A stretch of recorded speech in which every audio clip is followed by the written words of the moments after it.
What's up, everyone? Welcome to another episode of Latin Explaining. My name is Denise Gonzalez. For the ones that don't know me, for the ones that do, welcome, guys. It's the weekend. Well, it's coming to an end, but it's still the weekend, right? It's still the weekend. And I know that some of y'all have been during this whole weekend of music, like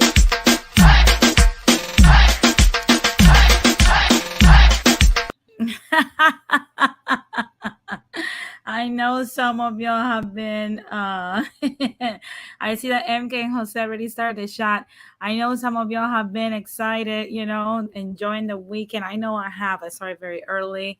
Uh, you guys know that I've mentioned um, the Bad Bunny massive mega concert happening in Puerto Rico, and it was not just 19,000 people in the Coliseum. It was also tens of thousands of people at 13 locations, to the point that the whole island was somewhat empty, but those 13 locations were packed. So it was an event for history. So everyone was like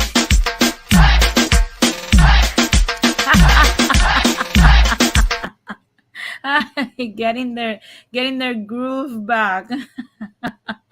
I don't know how they're going to wake up tomorrow. Look at Ramon, he's like perreo. Yeah, definitely. That's how they were. And I mean, I enjoy it in the comfort of my home because that's what older people do. Uh, but it was a lot of fun.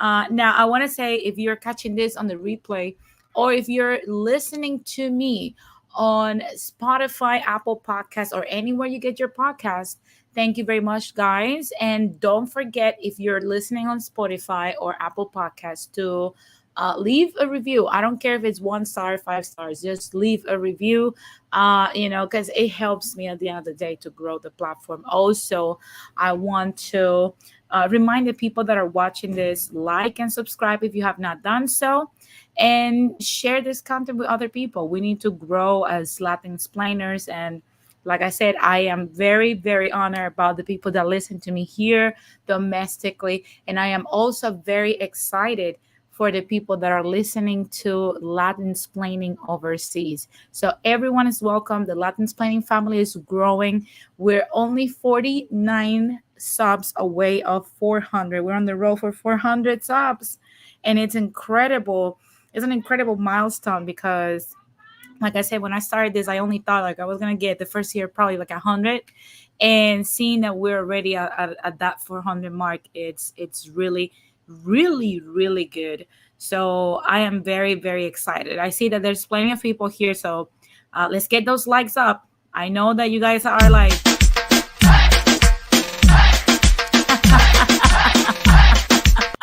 I know. I know. So please, come on.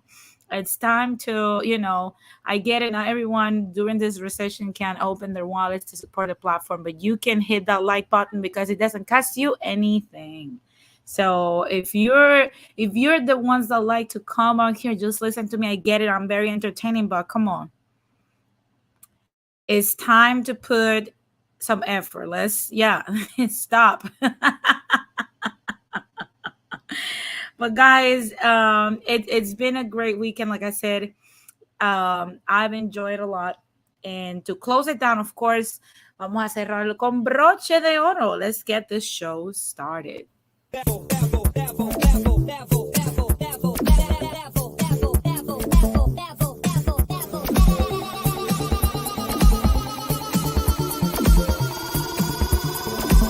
it to the next level.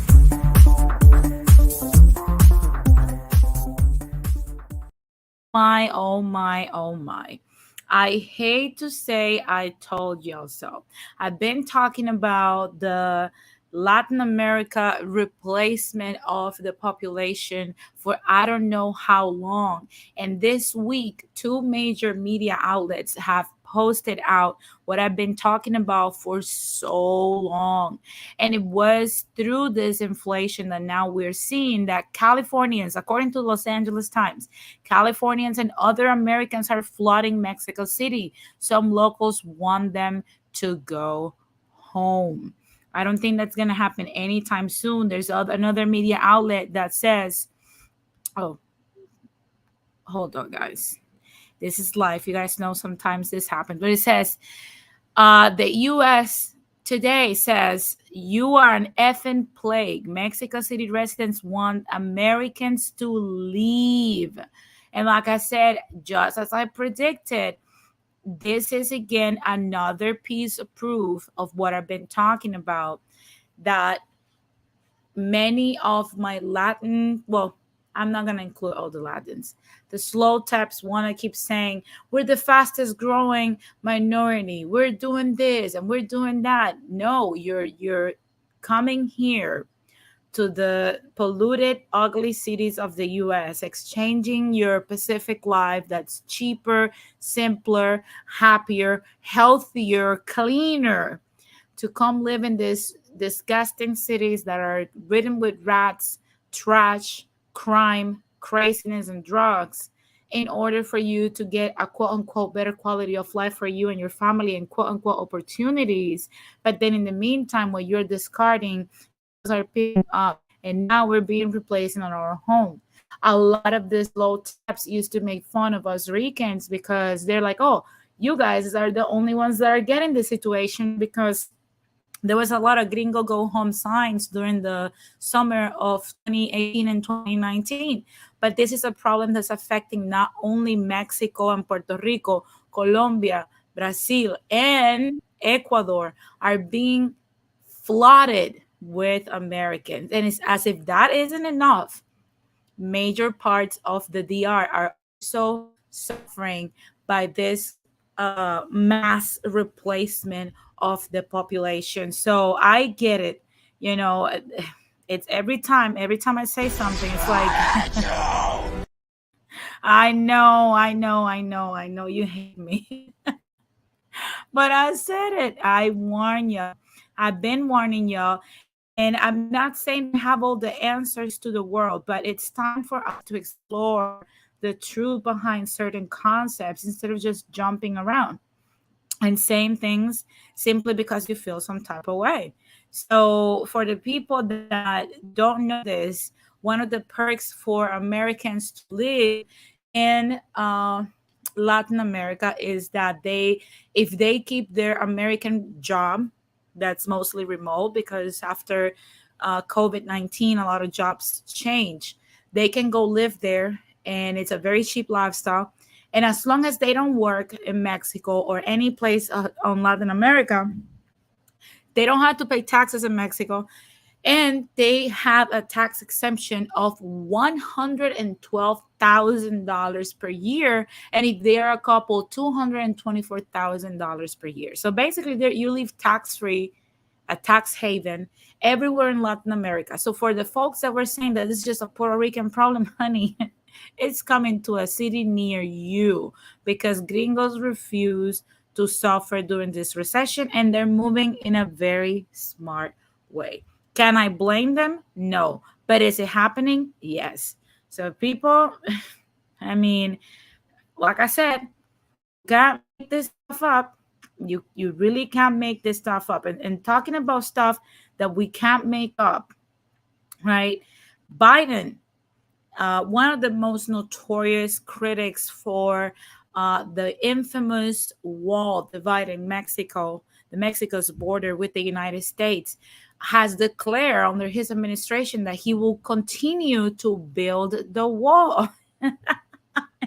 You can't make this stuff up.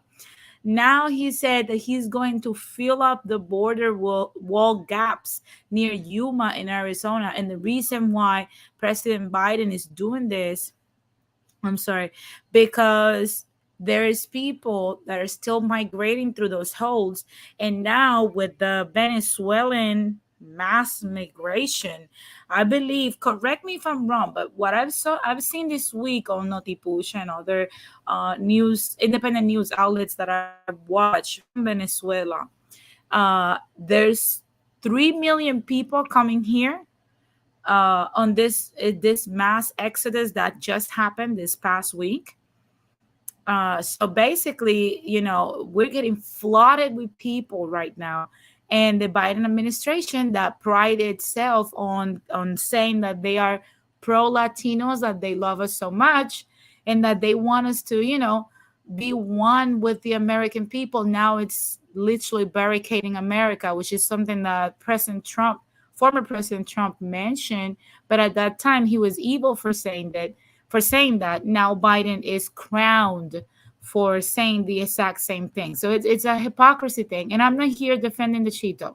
I'm just saying it just makes sense, because for the people that will get sensitive about this, I want to remind you that the DR is building a wall between them and Haiti. I will remind you that Mexico has a wall between them and Guatemala. So, I mean, this is not an American exclusive thing, okay? So chill out before you come for me and start like, I hate you, before you start with that BS, just know that those things exist, okay? Don't come at me like that. Okay. Okay. Oh my goodness. I can't. Another thing, moving from that, because we have a lot to cover today, but moving from that, we're moving to the state of New York. New York, my heart goes out to the people of New York. Okay, I don't know how you guys do it. I couldn't. Okay, this is too much. New York woke up today to being declared as a state of emergency. Okay, and we're not that. I'm sorry, that distance from them.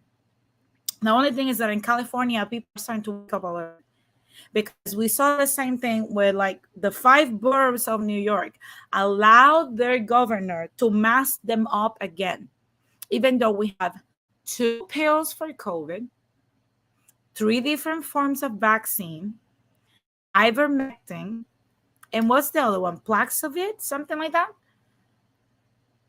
So they allow their government to mask them up again.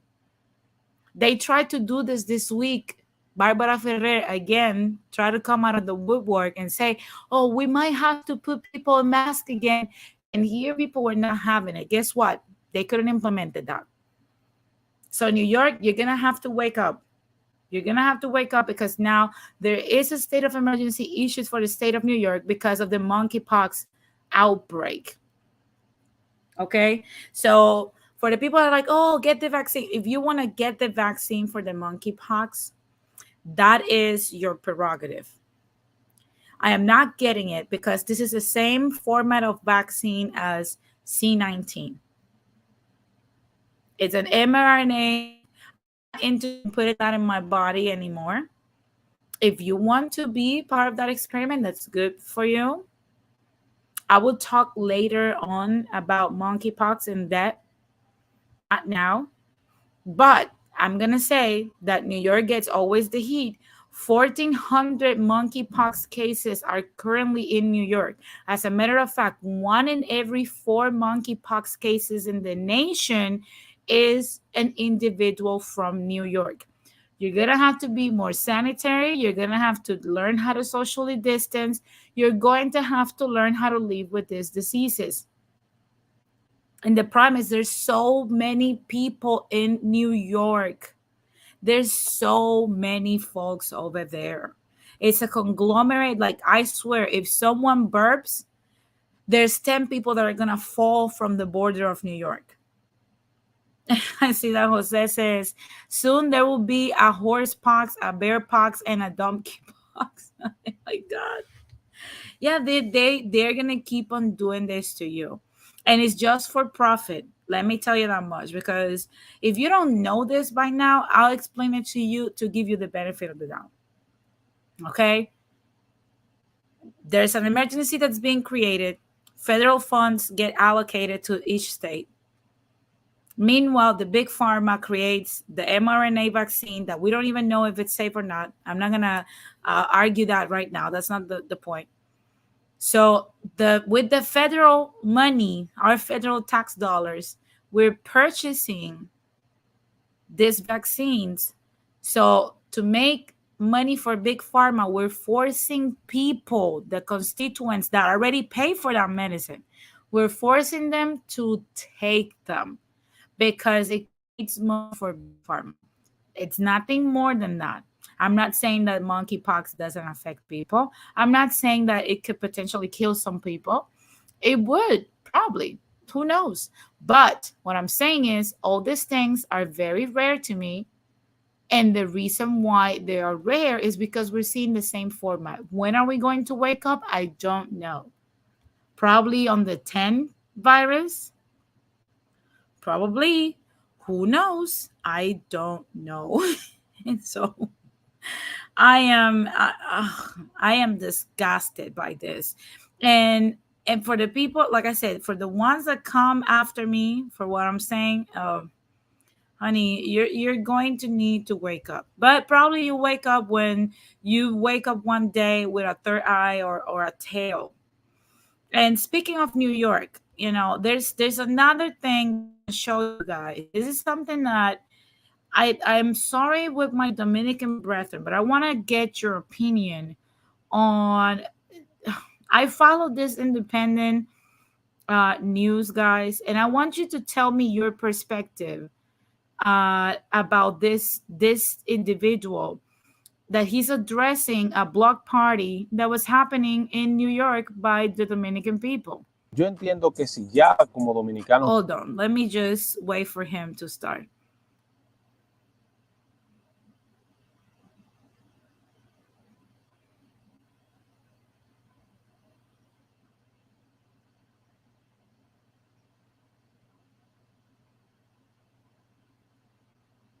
Nos crea un mal nombre. Let's go. Vamos a estar analizando completamente esta noticia, estas y otras cosas que lamentablemente muchos de mis compatriotas hacen de la manera no correcta aquí en los Estados Unidos. Así que te invito a que entres a mi canal de YouTube y veas este comentario completo. Nos vemos allá.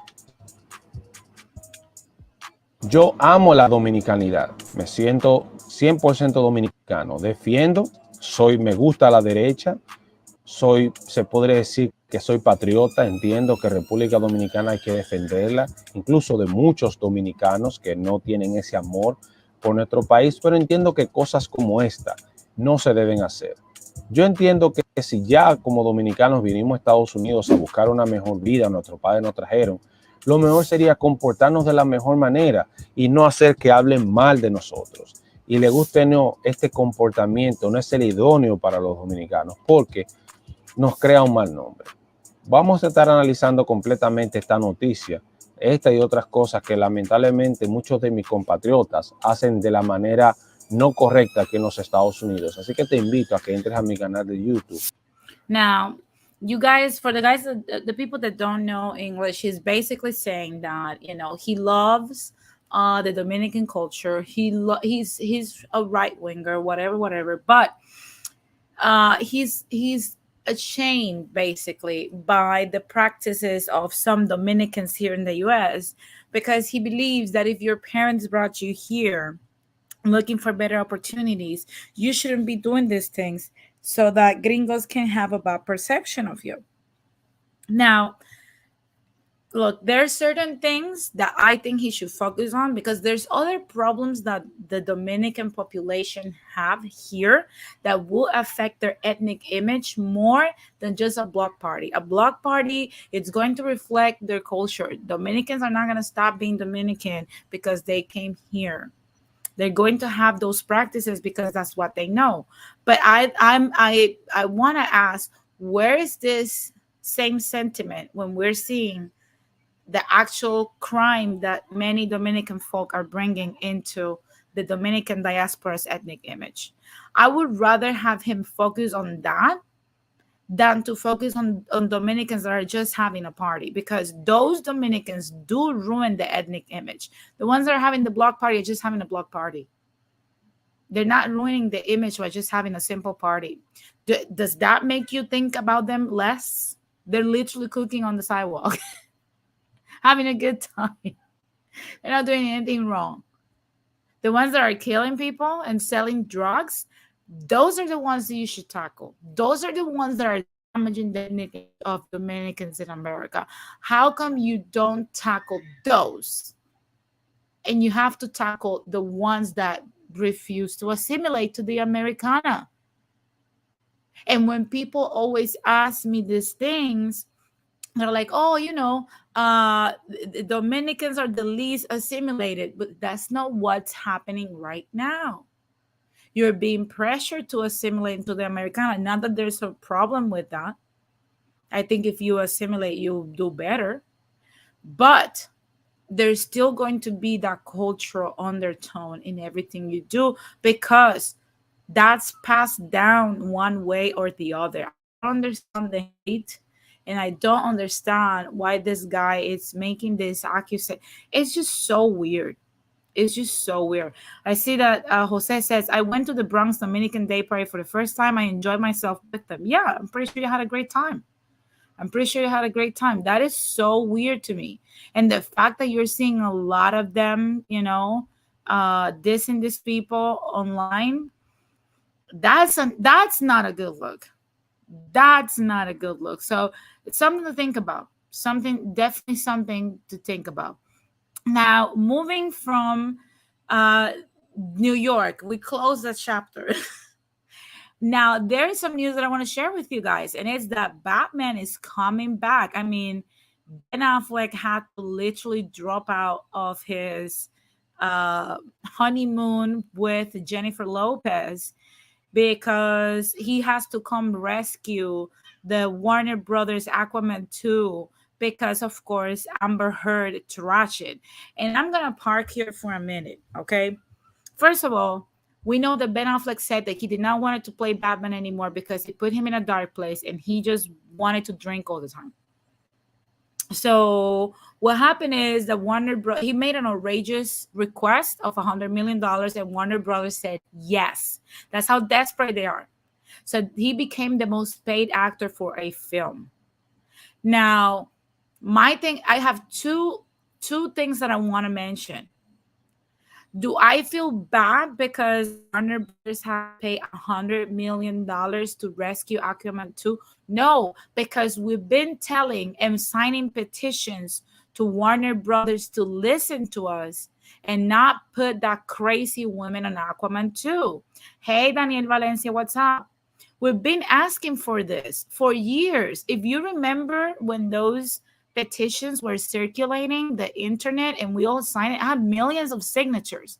Put a number 1 in the chat. I remember that there's several. You can look them up. We've been asking these people for years to not put this lady and do not cast her on Aquaman 2. So they brought this upon themselves. Hey, Alexis, what's up? So definitely it's their fault. To the people that are coming in, don't forget to hit the like button and enjoy the show. So basically, yeah, I mean, I would have done the same thing because how now we know that DC movies don't actually perform really good at the box office. Okay. So what's going to happen is that now that movie became way more expensive than the money is going to make. And all because Warner Brothers were stubborn and they thought that believing all women was the way to go. They never thought that Johnny Depp had all that proof. They never thought that. And I honestly, that's my thought. They never thought that this lady was lying. They believed her.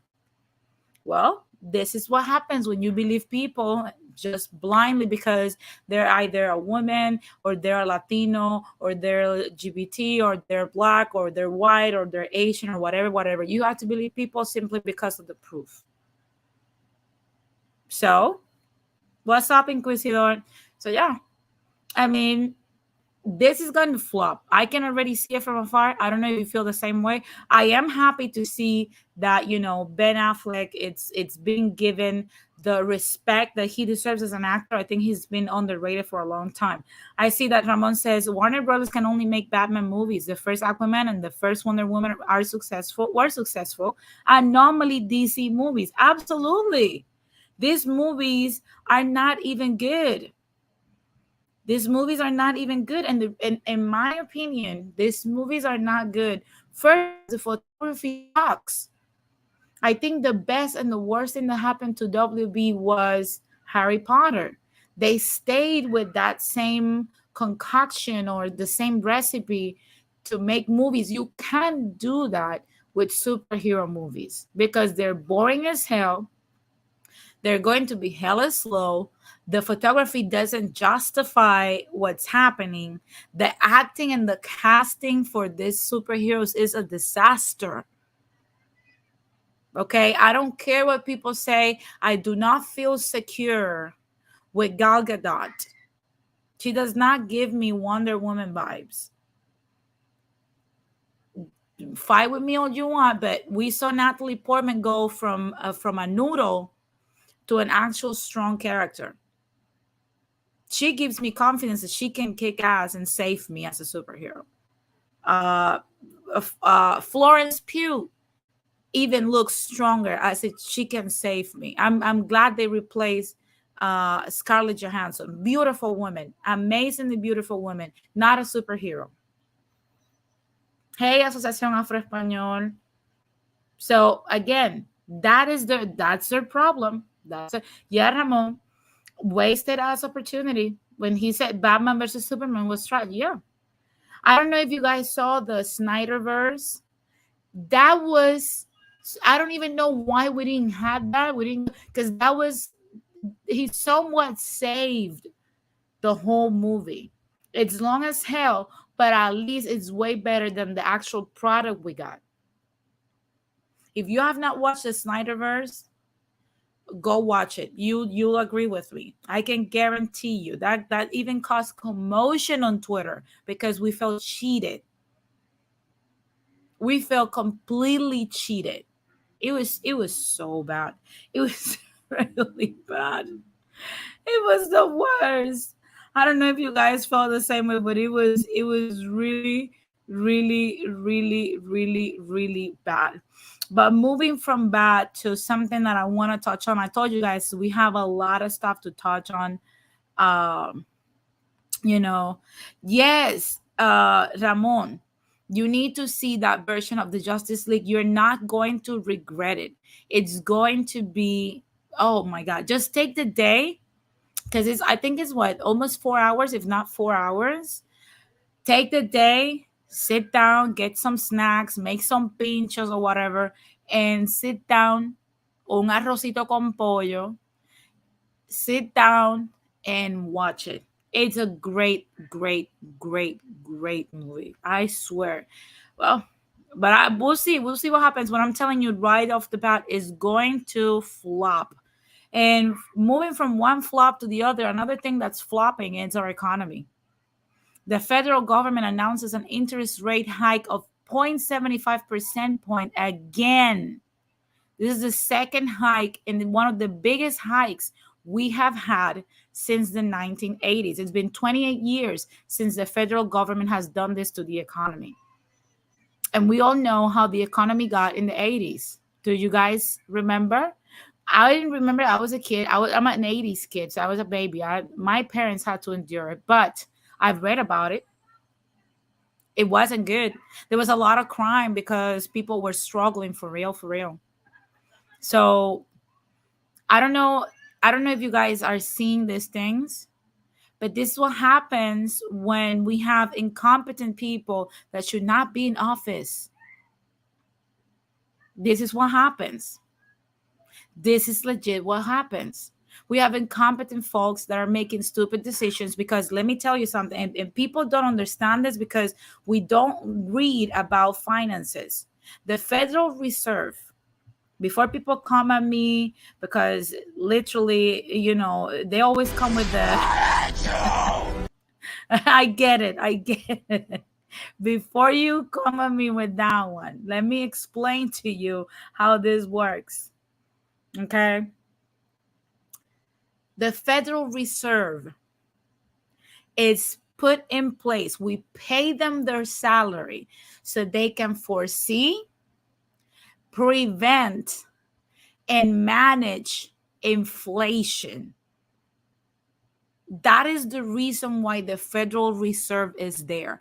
Now, I want you to name me which recession or which inflation they have foresaw, prevent, or managed.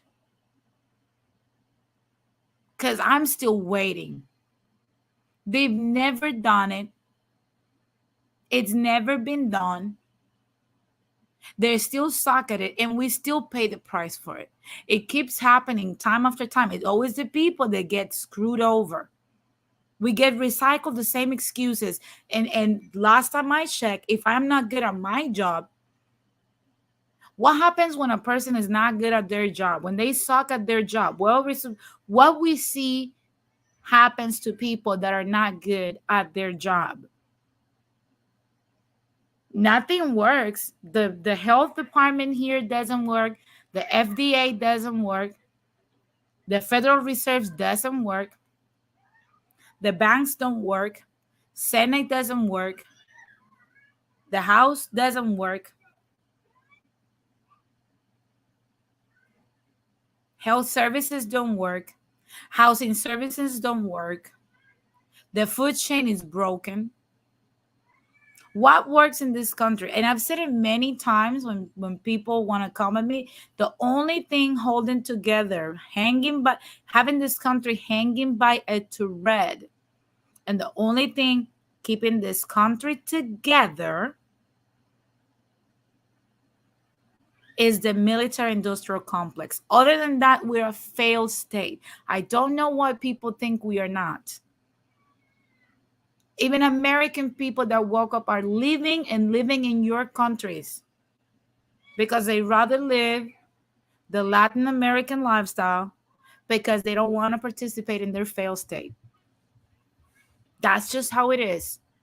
And it's going to get worse. But we still want to keep coming here. We still want to be cleaning people's houses. We still want to be giving them service. We still want to do the stuff that I've been saying for a long time. We need to wake up and get better, get more content, get within the market. But when I say these things, people get upset. What's happening. I get it. I get it. I understand. I get that you hate me, but that is what's happening. Yeah, I get that you're mad, but it's not my fault. It's not. That's literally what's happening.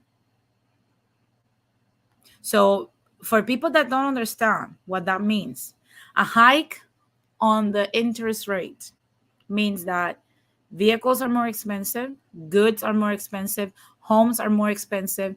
You don't get as much for your savings. Everything became just even more freaking expensive. But the minimum wage is still $7.25. They didn't want to give you that when they campaign with that in mind. And you are screwed now. Oh, we can't do that because the companies are going to collapse. You mean the companies that grew by 364% the year before?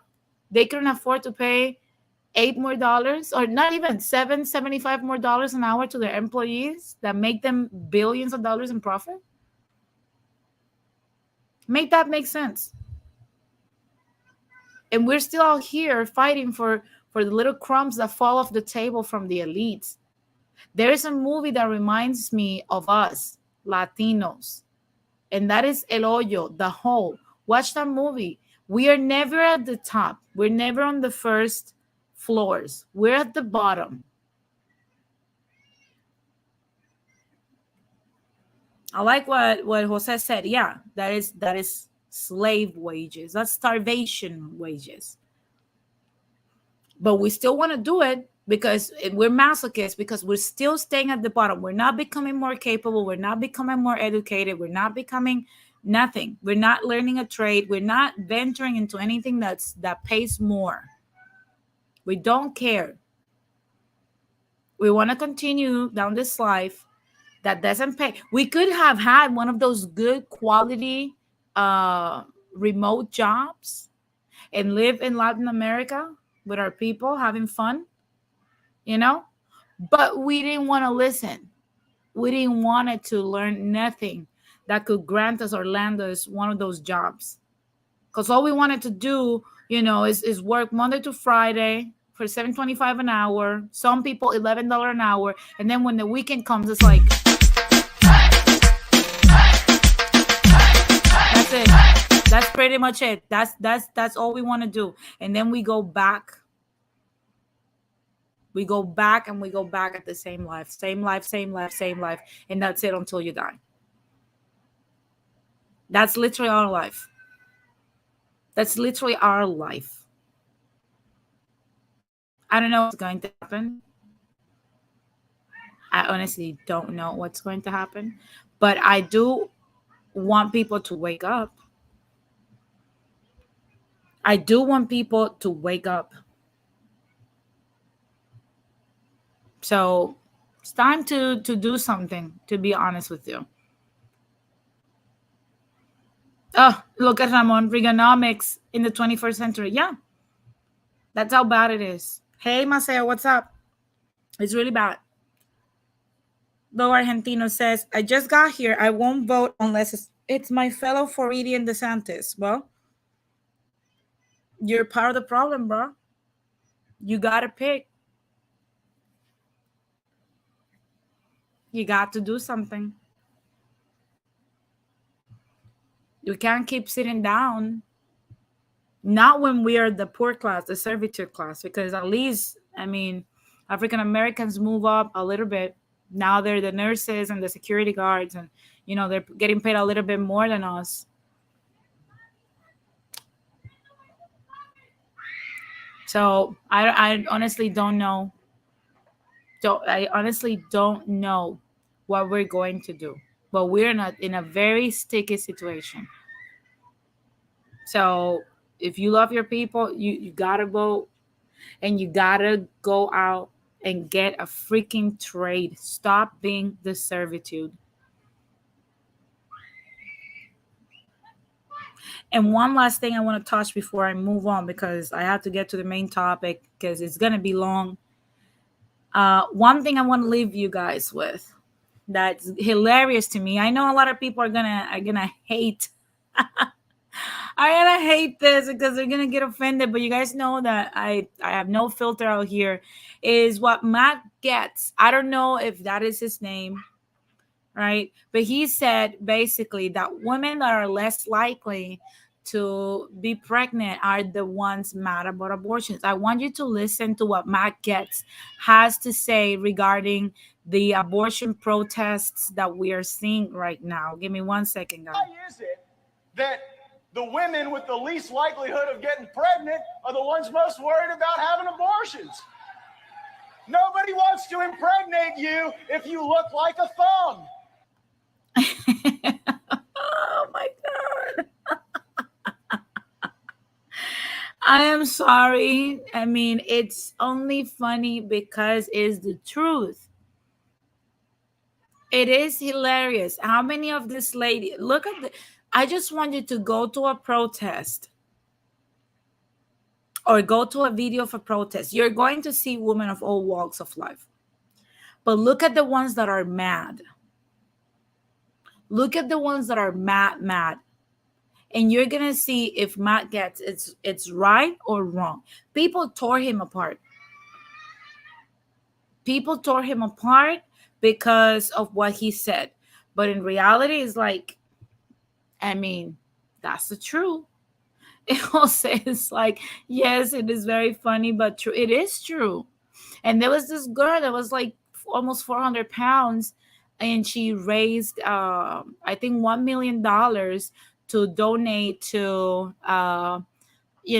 women traveling from other states to get an abortion. Lizzo, which is another huge lady, donated $1 million to Planned Parenthood.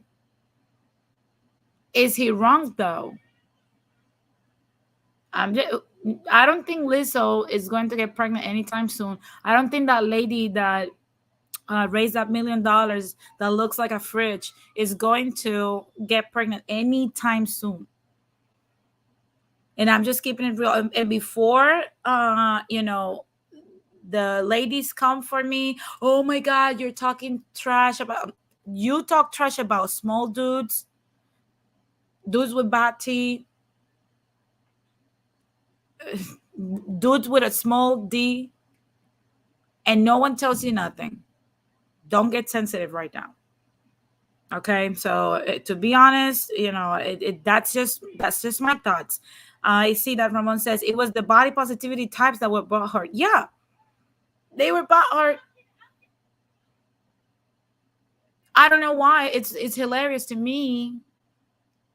You shouldn't be angry. You're not gonna get pregnant anytime soon. Chill out. Go and have some Kentucky Fried Chicken or something, and go play in traffic. And I love that he continued to say that, they should be marching every day. Yeah, I think they should march. They should march and then go home and fix themselves a salad and keep marching all the way. If they're over here in California, for example, New York, keep marching all the way down to Florida and then come back. That's going to be good for your body. Keep doing it. We should encourage them. We should encourage them to do that. I see that Daniel Valencia says, think only women that have family or marriage should have anything to say about women's issues. Absolutely. Ramon says they should march until they drink. Yes, keep march. If you are obese, keep marching for this. Do not stop. I see that Jose says, Denise, you're more likely to become Pope than they to become pregnant. Absolutely. Might as well just go get the body of Christ. If they're about to get pregnant, legit. I'm just saying. I am just saying this. Lord, I'm sorry. I get it. It hurts, but I have only one message for y'all. It's time to stop. It's time to stop. Stop the cap. Stop the stupidity. No one cares. No one cares that you're hurt. Keep it moving. But to me, that was hilarious. But guys, that has been all the news that I have for you today. I have more stuff to talk about, of course. But one thing I want to touch on, and before I go into the main topic, I know that Radical Latino went over it, briefly, and it was the whole Tyga situation regarding, the Ay Caramba video. And I've said many things about it, but for the most part, I know there is a cholo dude and a group of cholos that are feeling offended about it. I'm gonna say a few things. First of all,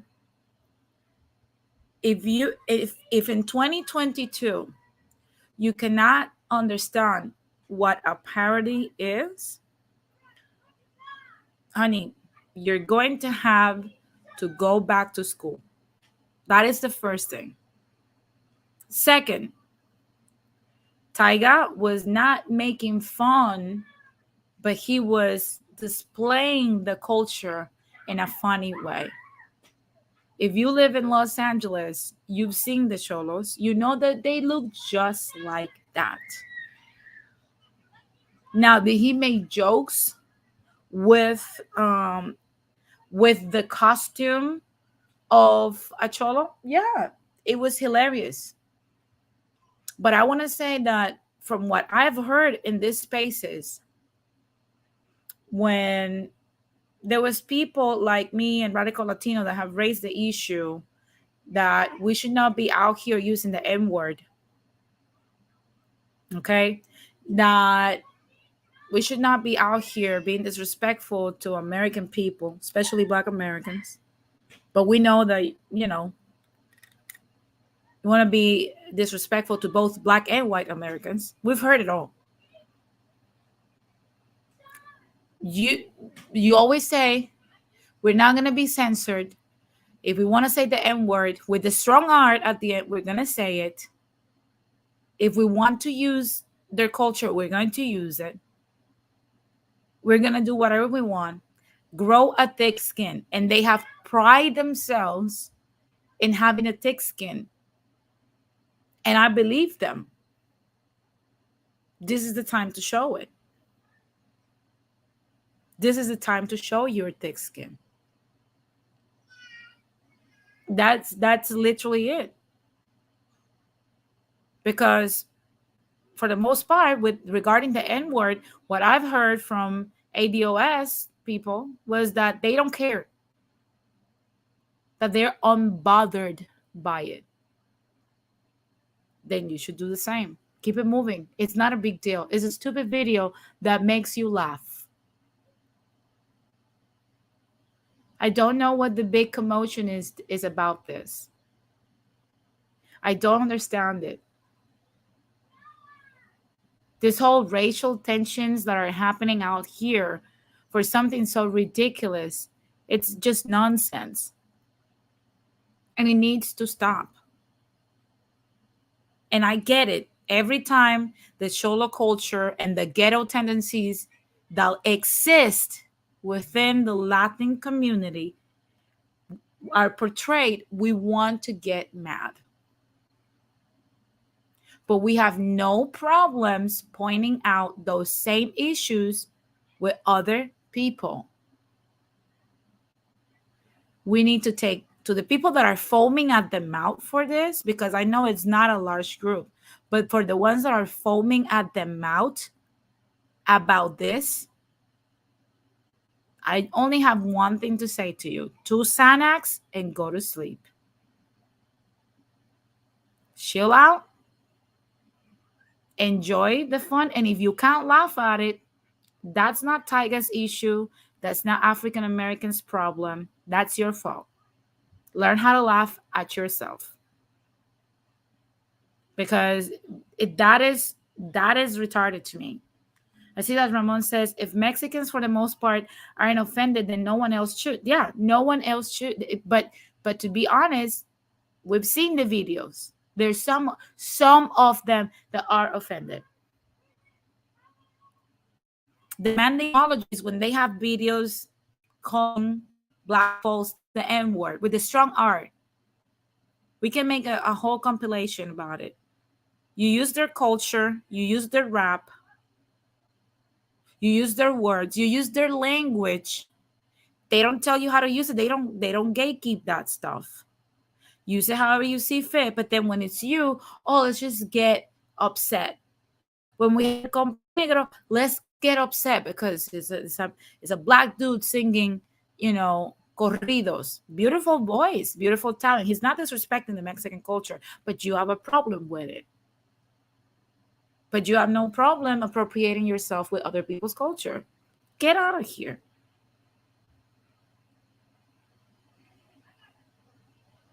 Let's see that Daniel Valencia says, pretty crazy, but Wayne's brothers made white chicks movies. See, no white women got all but hurt. Anyway, to me, just a silly video. Other important things to discuss than a video. Absolutely. Thank you, Daniel Valencia.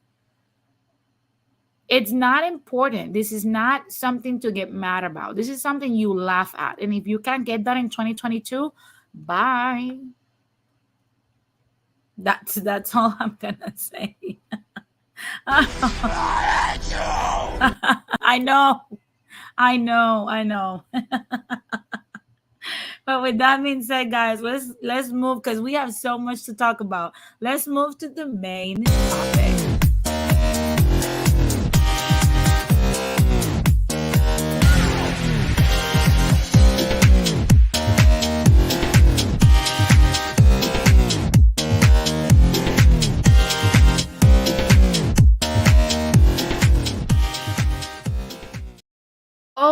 My God, Donald Trump. I know that a lot of people, and I'm going to leave it here so we can watch it together, right?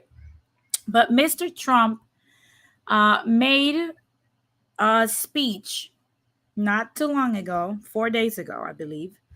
He had a speech regarding what would potentially be what he supports if he is to come back in 2024. Now, I've heard it all. I've heard people that say that there's the Republican Party, in my opinion, right now is becoming divided about this. Some people want him back. Some people just want him to fly away and go to hell. However, we're going to discuss today because we're seeing a trend of many Latinos that were once butthurt because he said that the criminal class was coming through the border. The criminal class of Latin America was coming through the border and was being dumped here in American soil. A lot of people got hurt by that and said he called us all the R word, and that was never true. That was already disproven, and it has been already discarded. So we're going to take apart, and you guys know I did support this man in 2016, again in 2020. I am on the fence in 2024, and I'm going to explain why. I just want you guys to listen to him. There's certain things that I agree with Mr. Trump here, but there's certain things that I'm like, not so much, because they're not going to benefit the state of the nation, let alone the Latino community right now. So with that being said, let's start listening to this. It's a little long, so I'm going to dissect it little by little, and I will explain to you guys what's my opinion, my perspective about Mr. Trump's message. Let's hear him out. People are poised to reject the failed reign of Joe Biden, Nancy Pelosi, Chuck Schumer, and the radical left in a momentous landslide. This is an incredible opportunity. This November, the people are going to vote to stop the destruction of our country, and they're going to vote to rescue America's future. I'm here before you to begin to talk about what we must do to achieve that future. When we win a triumphant victory in 2022, and when a Republican president takes back the White House in 2024, which I strongly believe will happen.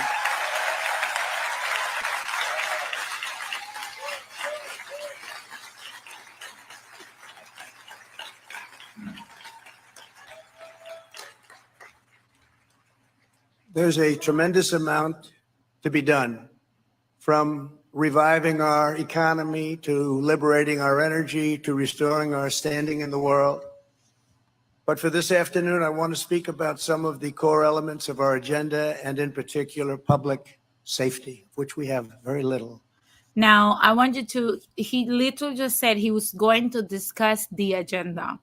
So before people come at me like Anakin with the I hate you, I want you to, that's what he's saying. It's not a Denise thing. He literally said, I'm going to discuss our agenda. Okay? We're going to dissect his agenda and decide, according to my perspective, and what he says, if we should indeed back up Donald Trump a third time. Let's continue. There's no higher priority than cleaning up our streets, controlling our borders, stopping the drugs from pouring in, and quickly restoring law and order.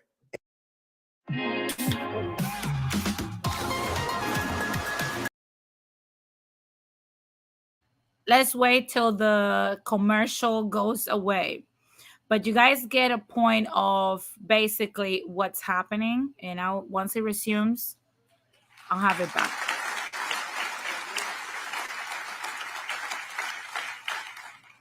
Under the Democrat rule, in Democrat-run cities, Democrat-run states, and a Democrat-run federal government, the criminals have been given free rein more than ever before. There's never been a time like this. Our streets are riddled with needles and soaked with the blood of innocent victims. Many of our once great cities, from New York to Chicago to LA, where the middle class used to flock to live the American dream, are now war zones. literal war zones. Now, I'm going to say something. I agree with him on this one. I mean, I don't know if you guys live in either New York, Chicago, or California. We can't take it no more. Okay? The people on the streets, because a lot of people often say, "Oh, the homeless." There's two types of homeless people. There's the people that actually are homeless and needs a home, but they're working homeless people. They just had a mishap in their finances. And there is people that are just too addicted to function, and they prioritize their addiction over everything else. And if they have to stab you and steal your liver for drugs, they will do that. So before people come at me with the "I hate you," I want you to understand that when we're talking about those, we're talking about those types. And they have killed, pillaged, assaulted citizens. There was a nurse that was going to her job earlier this year, got stabbed and killed by a homeless man. There was a girl that was working in a furniture store. I think she was like 22 years old. Killed by a transient from Georgia that was recently released. Homeless dude that was on drugs. There was one that attacked the Olympian chick like a week or two ago here in LA. That's what we're witnessing right now. So before people come at me with the "I hate you," this is what's going on. This is what's going on. We're not talking about the people that just can't afford a home. We're talking about the addicted. But let's continue with what Mr. Trump is saying.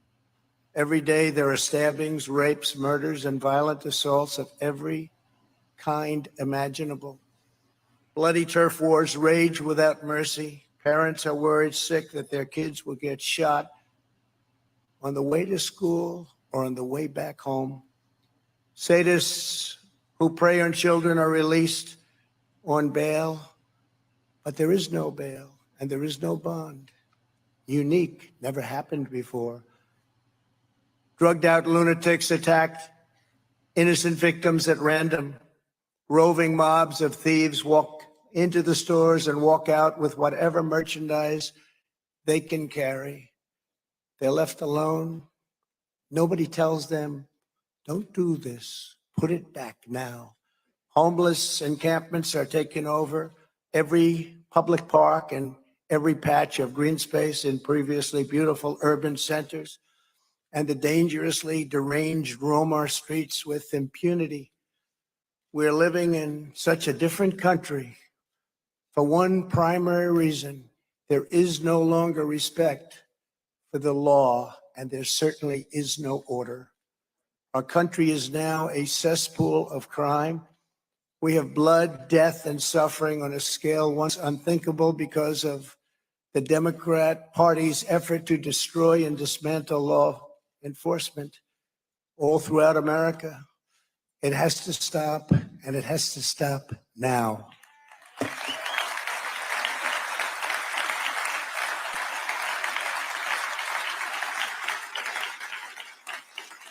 In Philadelphia last month, a 73-year-old man was walking along the street when he was approached by a band of 7 teenagers who attacked him for sport and beat him to death with a traffic cone. Beat him like you've never seen anyone beaten before, laughing as they bludgeoned the life from their helpless victim, cackling as they left his body on the side of the road, dead. In New York, a 35-year-old woman was stalked back to her building by a homeless career criminal. He slipped into her apartment as she opened the door, stabbed her repeatedly as she screamed for help, and left her bleeding to death in her own bathtub. Previously, that man had been arrested and released more than half a dozen times.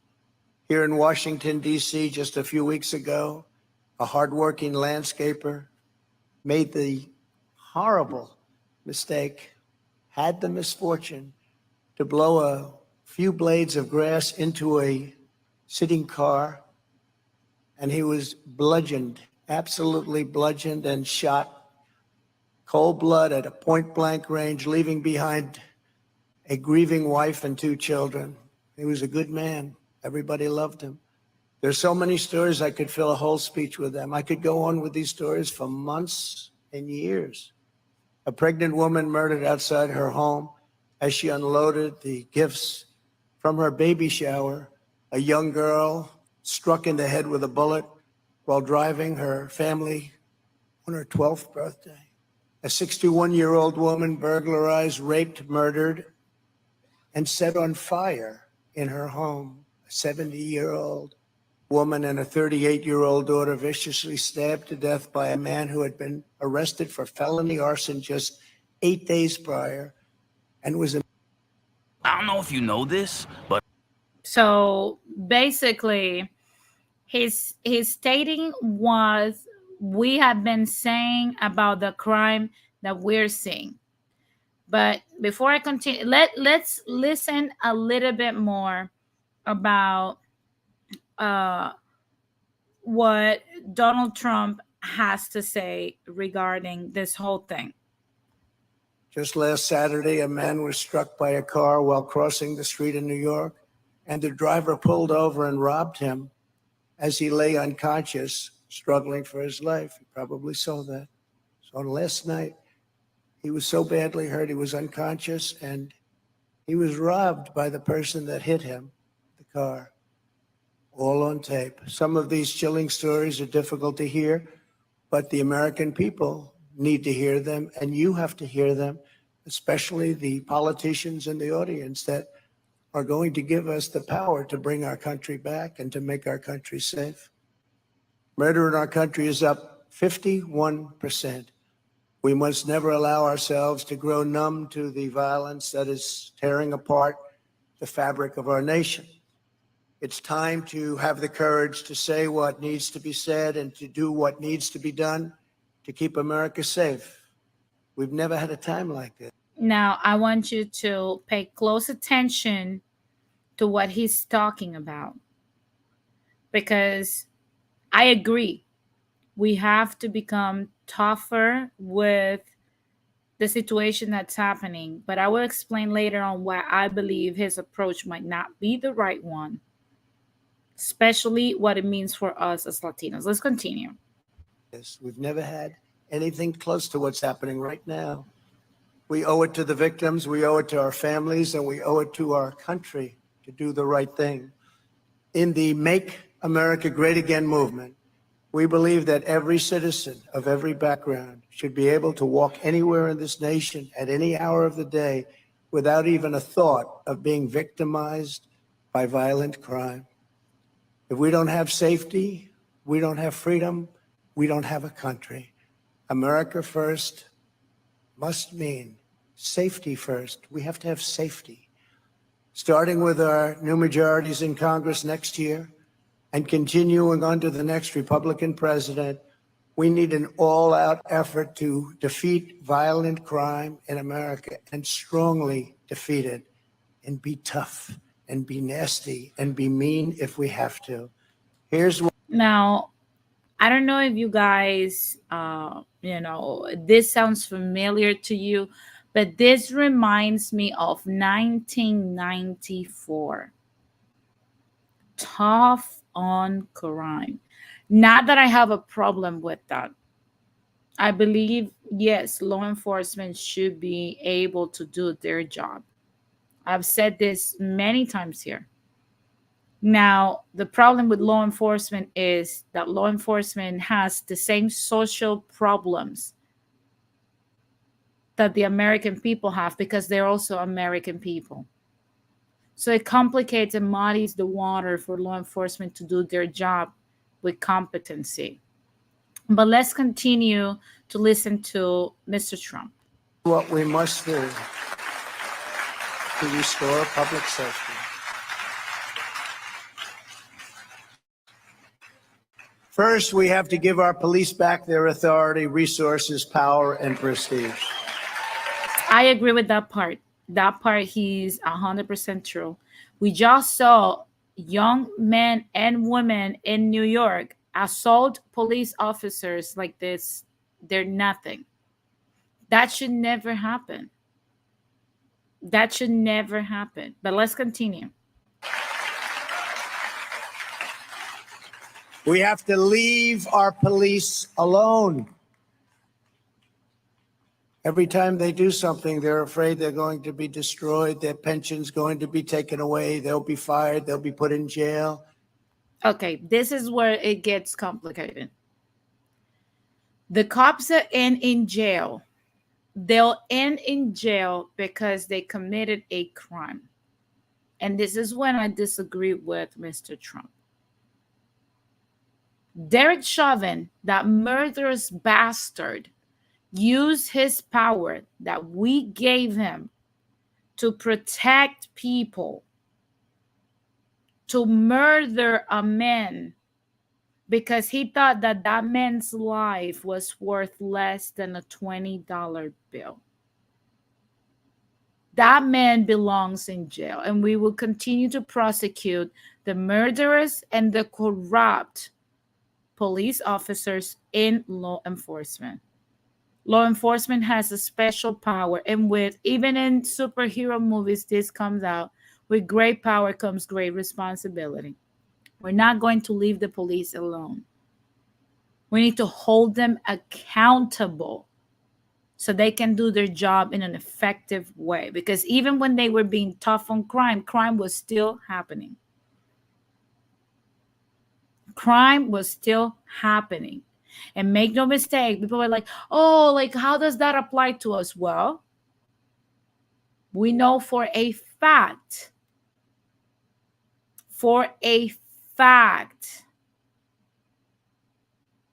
that Latinos are being thrown in jail. That Latinos that are coming now are the criminal class. This is not just an American racist thing. Look at what Nayib Bukele did in El Salvador. Have you guys looked at that news? Before you come at me with the I hate you. Because I watch Latin news. Okay? Nayib Bukele just put in jail hundreds and hundreds and hundreds and hundreds of gangbangers. It's a sea of gangbangers. He stripped them of their clothes and he starved them in prison. That's what's happening in El Salvador. So before people come and like, he hates us. These Americans are being racist for putting us in jail. Stop selling effing drugs.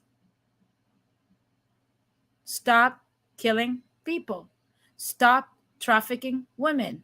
Stop trafficking children, and you won't go to jail. It's that easy. But let's continue. Let's continue. Let's continue with what Mr. Trump is saying. Let them do their job. Give them back the respect that they deserve.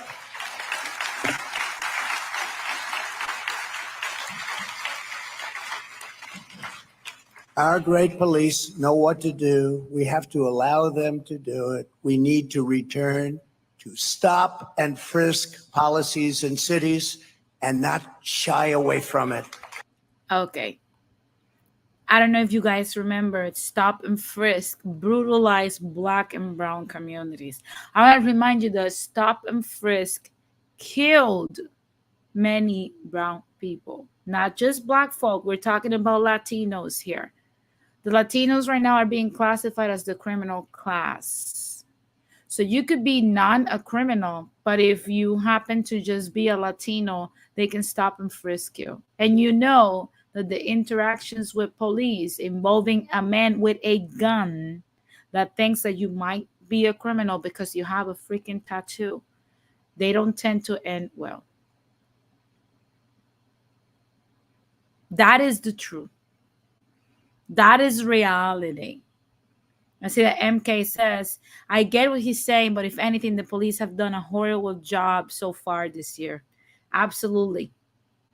I see that Daniel Valencia says, Bukele uses hard fist action. Bangers in El Salvador don't go soft on population, so Bukele didn't go soft on them. Absolutely.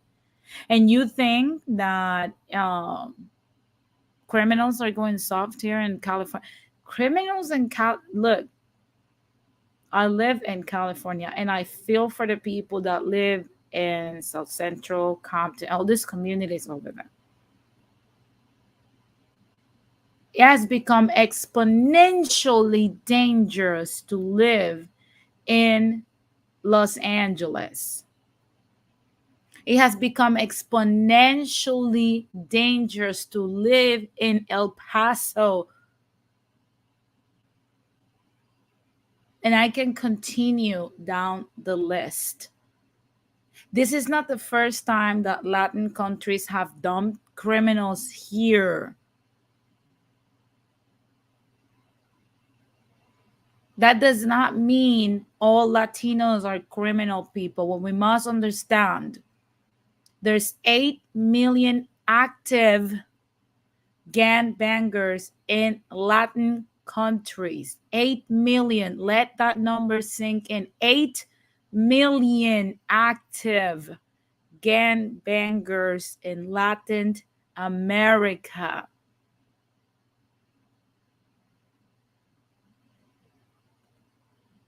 We need to make a decision of what's important. I see that Maceo says, I've gotten stop and frisk many times in New York City. Absolutely. Because you have the complexion. That's what he's calling for. And you guys know I'm unbiased on this because I don't affiliate myself and my opinion to any party. But why should we go back to what we know doesn't work? Conan says, but the total population of Latin America is 720 million people. Exactly. 1%, 1.2% of their population is criminal, extremely criminal, heavily armed, and they're being dumped in America.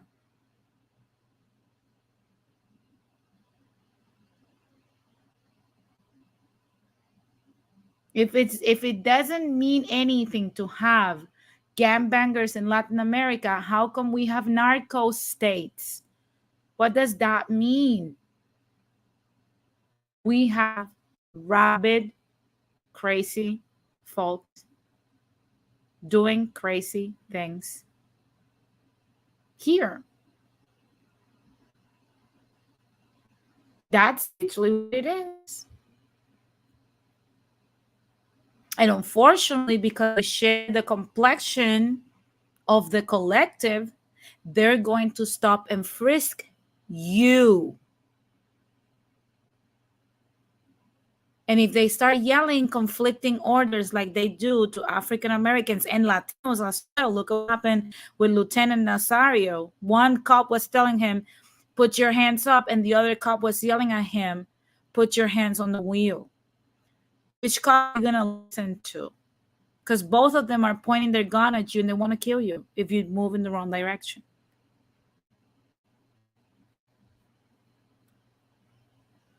And in the meantime, in between that, I love bingo, Inquisitor. Bingo. In the meantime, they take your guns away. It would be nice if I could purchase a weapon to protect my family, but they won't let us.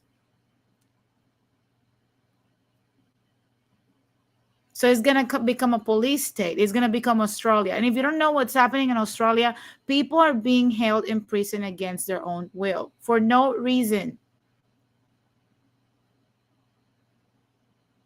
Oh, but there's no crime. They took all the weapons away.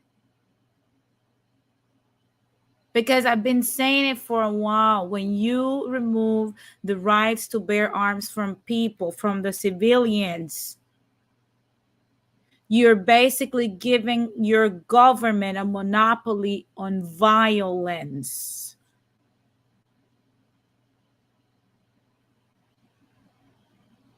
And they can do as they please because they can. Because you won't do. What would you do?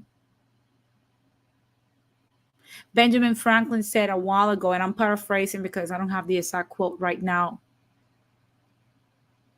that if you want to trade people that are not free trade their rights for a sense of safety. That is not freedom. You're trading your right to protect yourself, even if your ruling class become hostile towards you, because it gives you a fake sense of freedom. And it's fake because criminals will get guns. So you're not going to be safe. It's your responsibility to keep yourself safe. It's your responsibility to bear arms. That's why the founding fathers put that in the freaking Constitution. And people will say, well, that was for a militia. A militia is a supplemental civilian group that assists the military in case of an emergency, in case of something major. How are we going to do that? With a stick. How are we going to do that if they take the assault weapons? How are you going to do that with a revolver? Good luck. I see that Ramon says, I've done a couple of live streams about that. That is true. I watched one yesterday when you had Rakim and you guys were talking about it. Go check it out. I see that Conan says, having guns doesn't work if your neighborhood has gangs. Yes, it does. Because someone in the chat explained to Conan why it works. Oh, here we go. Thank you, Inquisitor. Thank you. He says, those who will give up essential liberty to purchase a little temporary safety deserve neither liberty nor safety. Thank you. That was Ben Franklin, the man whose face is imprinted in your $100 bill. Probably you guys have never seen that bill for the looks of it. The ones that are getting scared. If my neighborhood has gangs, you're basically saying, Conan, that it's better if I don't have a weapon.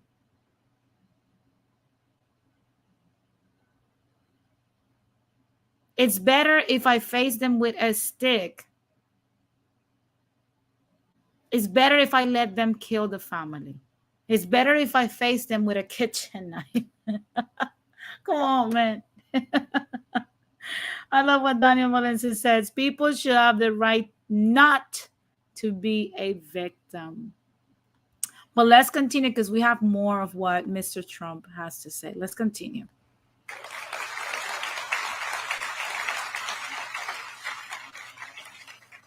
I watched as other politicians recently apologized for stop and frisk where cities were safe.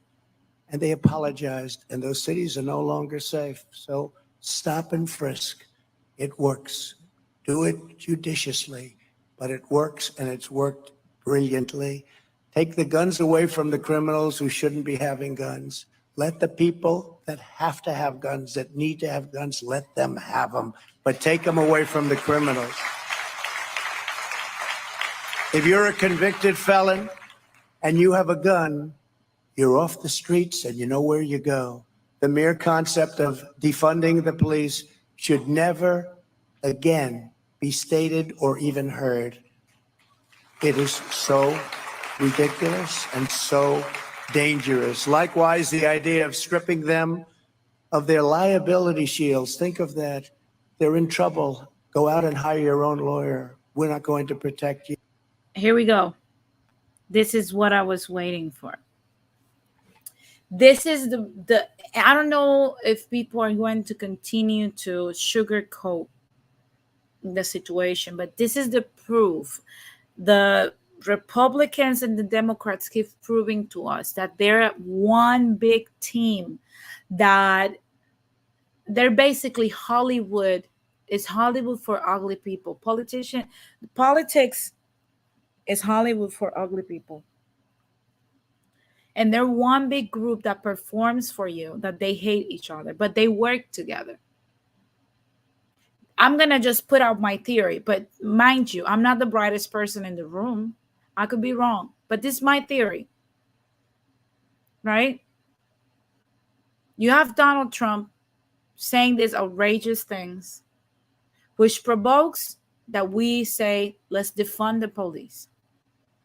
Defund the police doesn't mean abolish the police. It means take some of their funds away because they don't need military grade weaponry for citizens.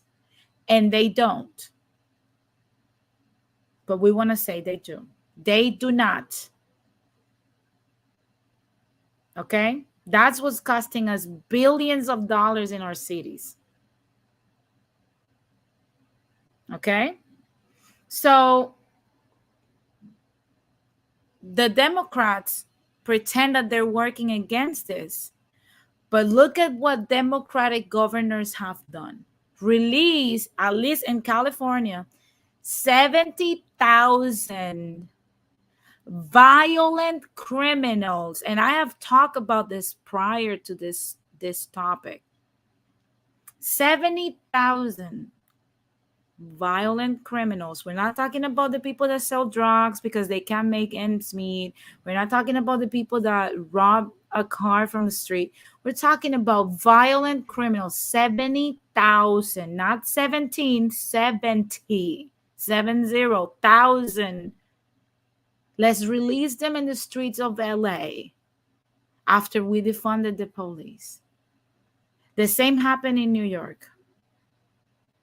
The same happened in Seattle.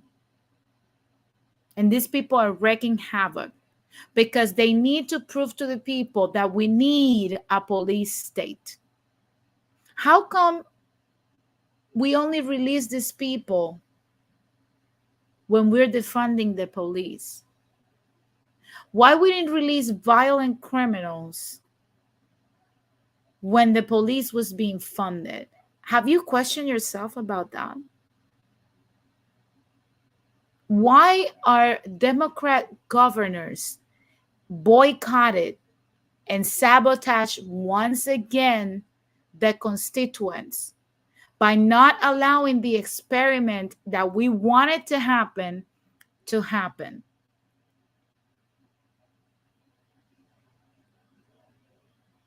Because that's what we demanded. Keep the criminals at bay. No one's trying to defend criminal people. We don't care about those lowlives. No one does. BLM was never about lowlives. It was about someone wants, a person, a Black person in America wants to get in their vehicle from work and actually make it to work. Make it home. They don't want to shot at because they pull out a cell phone. They don't want to be shot at because they pull out their license and registration from the glove box. And the fact that we have to explain this to people 2 years after we have been explaining it is beyond me. But let's continue. We asked for this demilitarization of police because we already have the National Guard. I want people to understand, there's 8,000 law enforcement departments in this country. 8,000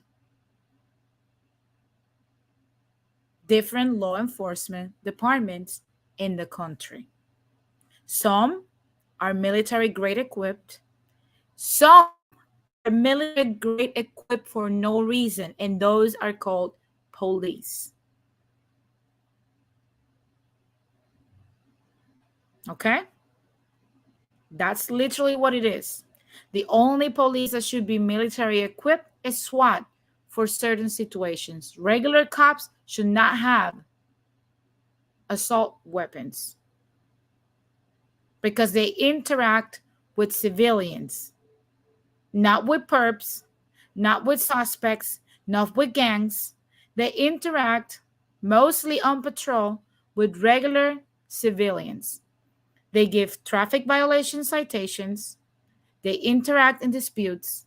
They interact in car crashes, etc., etc. We're not talking about gangbangers. We're not talking about vice. We're not talking about homicide. We're not talking about undercover. We're not talking about tactical situations. We're talking about civilians. You don't need military grade weaponry for civilians. You don't. If you're that scared, then perhaps we should have the National Guard deal with them. Get out the way. You're incompetent. But I want to talk about this. So let's continue with the master plan. So now, the MAGA cult is shaming the people that protested for what made sense,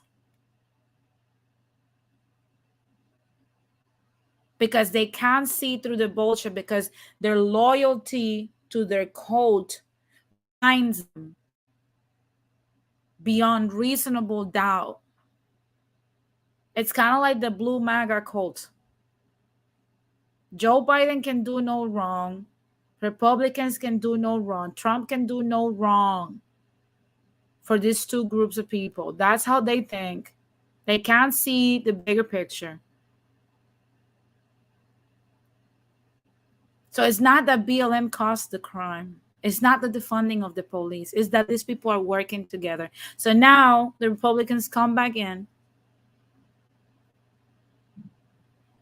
and they're going to be tough on crime.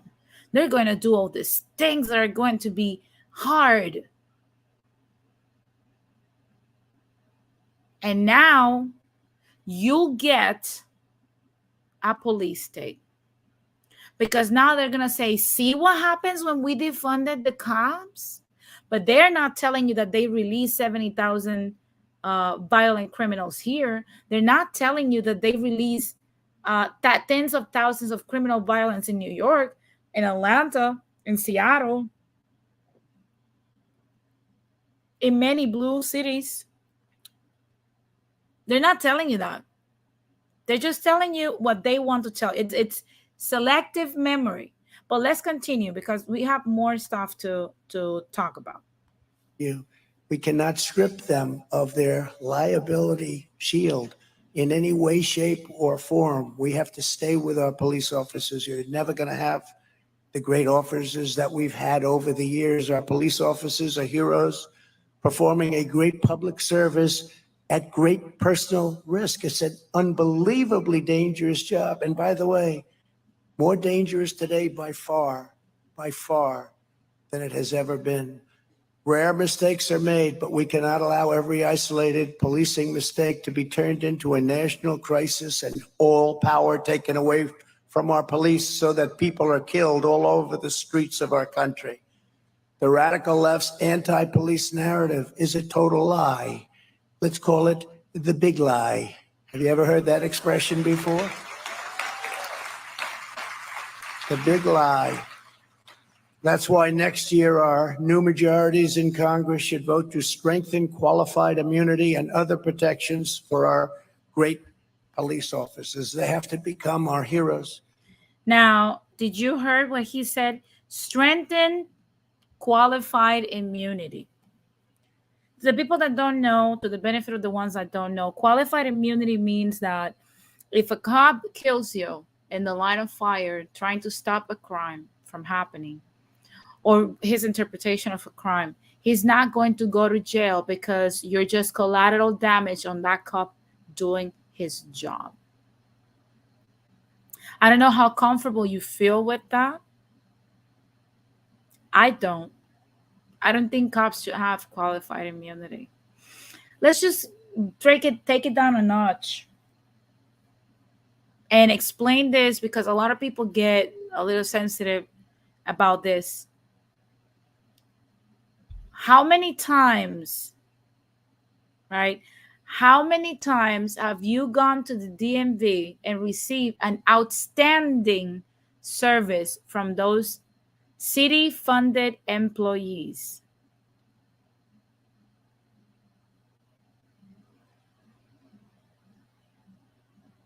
How many times have you gone to the DMV and you have received a great customer service by the people that are funded by your state tax dollars.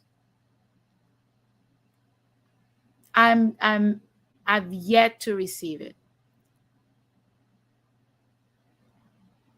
The 2 times that I have had to visit this, because every 5 years you gotta go, and I've been here for almost a decade. They've never get. I've yet to meet a person that says I love going to the DMV. They treat me with so much respect. These people are always giving outstanding customer service. But you know why the DMV office is allowed to treat you like crap? Because it doesn't matter how much you review them, how much you complain, they're city employees. They're not going to get fired. They're not going to get write-ups. Look at look at Rakim. He says, "Oh Lord, my license picture looks like a mugshot because those DMV people pissed me off. You know how I look on my first one?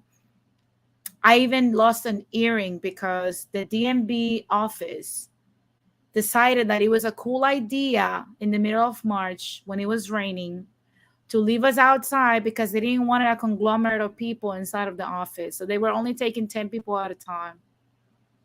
So I had my hair messed up, my makeup ended on my shirt, and I lost an earring. And that's my picture. And they didn't even ask me to look at the camera. I was just positioning myself. So I'm not even looking to the camera. I'm looking to the ceiling so that I don't move in the wrong way.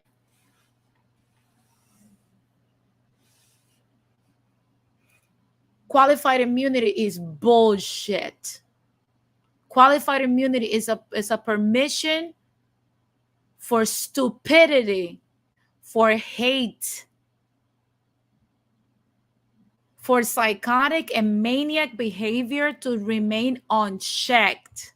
And I'm not saying that all cops are maniacs. God knows there's great cops out there. But the maniacs that exist love qualified immunity because they can kill you without consequence. You know who also loves to do that? Serial killers. They love to kill without consequences. That's just what it is. So if we know that having no standards for a DMV employee does not result in a better, more efficient service, why do we want to implement that person that carries a gun and has permission to use it at liberty, at discretion for a living?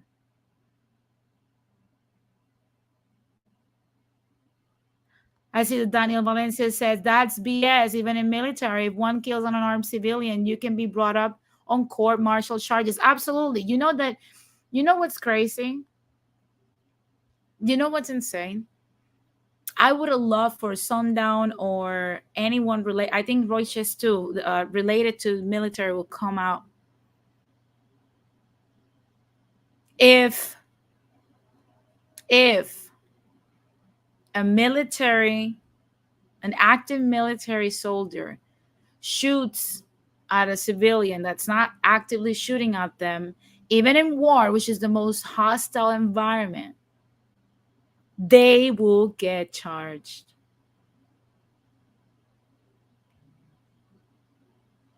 So why should we have lower standards for cops doing this to American people and then with the same breath say we love American people? That's a contradiction. But I'm very sure that this must continue. And before people come at me, this must continue because there's two reasons behind it. Corporations don't want to pay labor. And if we learn something, if you've been reading, if not, I'm just going to tell you. The people that go to jail or prison, that's free labor. Kamala Harris is a criminal for doing that. People just don't look into it, and they clap at this woman like she's some messiah or something. She literally kept black men and women for selling marijuana in the state of California, even though it was legal since 1996, because it was free labor for the state. And she just laughed at it later on and cackled. Hilarious that she did that. She ruined black people's lives for that. So they could be free labor for the state of California. But again, corporations don't want to pay you any wages. They don't want to pay you any wages. So what's the next best thing? Free labor. Because even though people think slavery ended, slavery just was rebranded. Now you're an inmate, not a slave. You're still in shackles, but you're not a slave. And I don't have a problem with putting criminals behind bars. Make no mistake. But if you're going to make them work, they need to earn wages. Not 39 cents an hour. Not 12 cents an hour. Not $2 a day for putting out the fires in California. Hey, T, it's been a while. Hi, how's everything going on in Ireland? It's nice to have you here. Inquisitor says, the problem lies in the punishment. You can't just kidnap people for decades. Absolutely.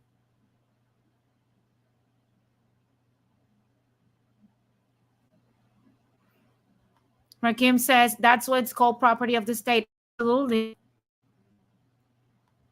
Absolutely. You're property of the state. And that's what's happening.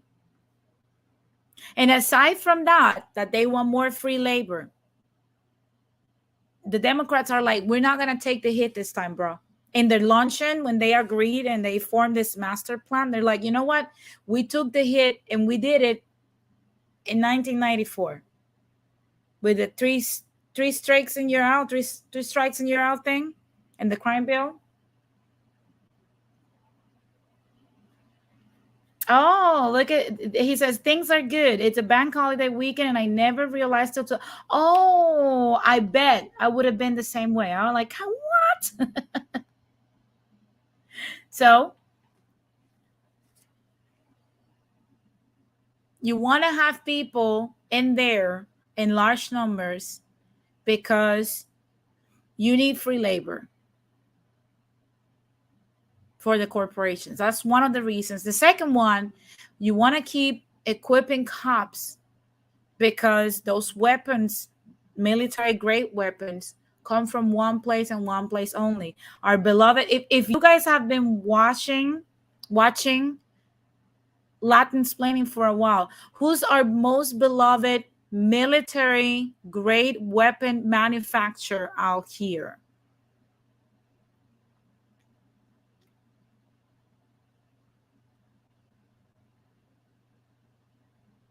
That's the people that owns our elites, our ruling class. I don't care if they're red or blue. They're the same people.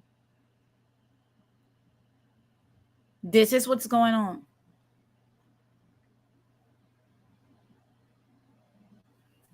This is what's going on.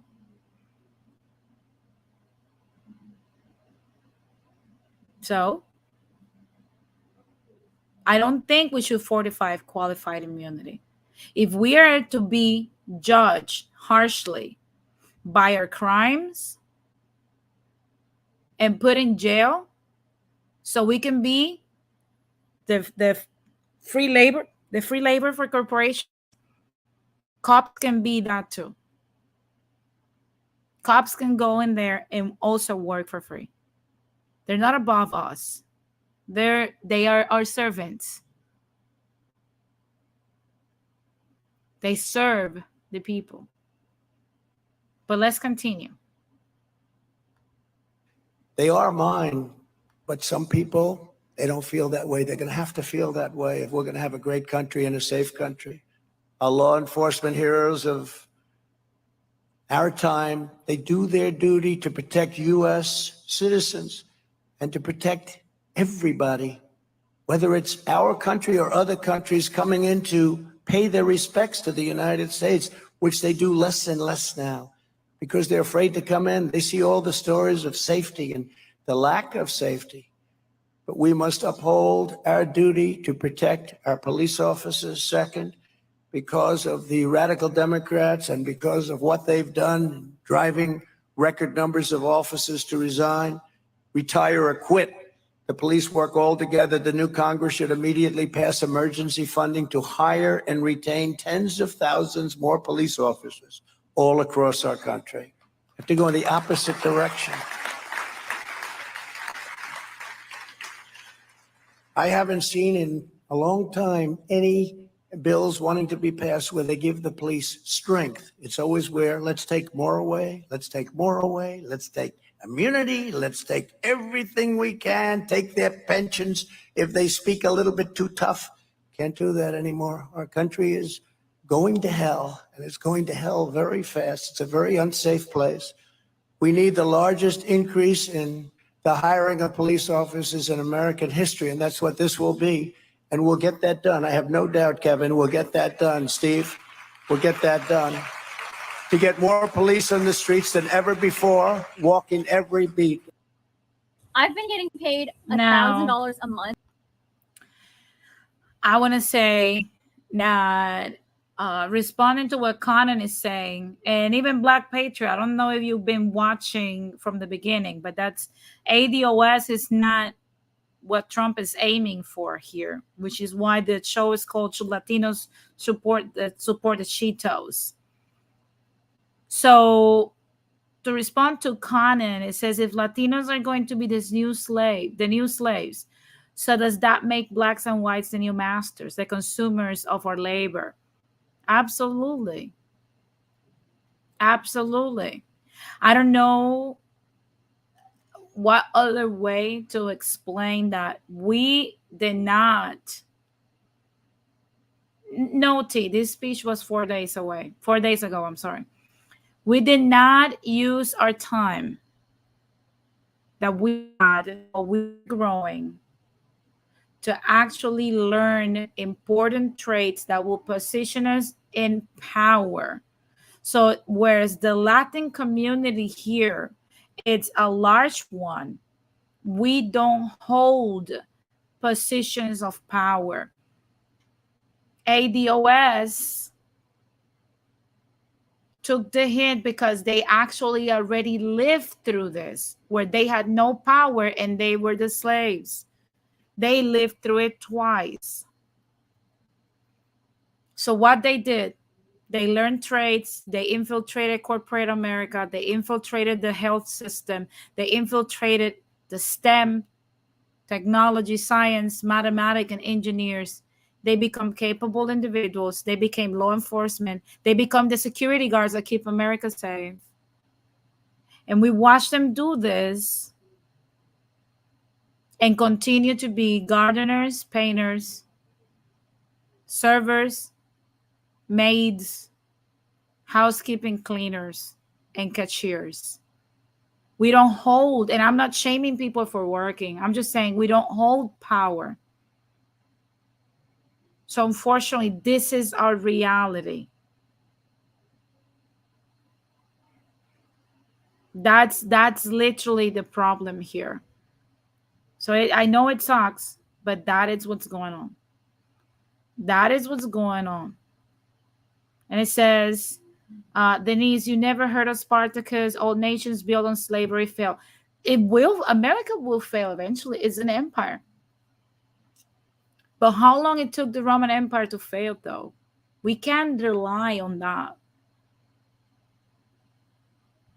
Spain alone was Rome's servant for 700 years.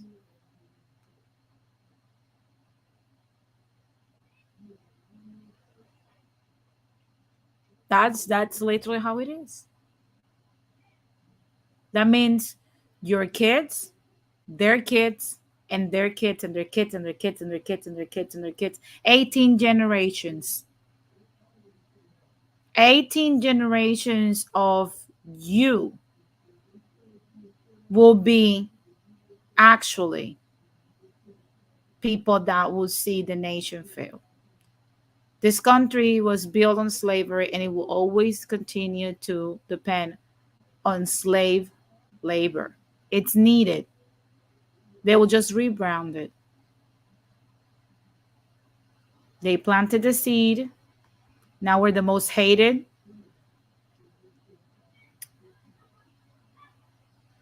Okay. We're the most hated group out here because we don't care. There's something that I saw on Radical Latinos' stream when I was saying, when this cult, the FBA cult, are promoting that we're this racist group of people, that Jose Alba killed that young man that assaulted him because he was a black dude, not because he was a criminal, right? Because we're going to forget that he assaulted Jose Alba. A lot of people say, oh, we should not, this doesn't affect Latinos. We should not condemn these things. I don't know why Radical is touching on this topic, and I've said it many times. The problem with our people is we don't understand the power of your ethnic image. The power of our people is that we're not humble to learn from the law of the land.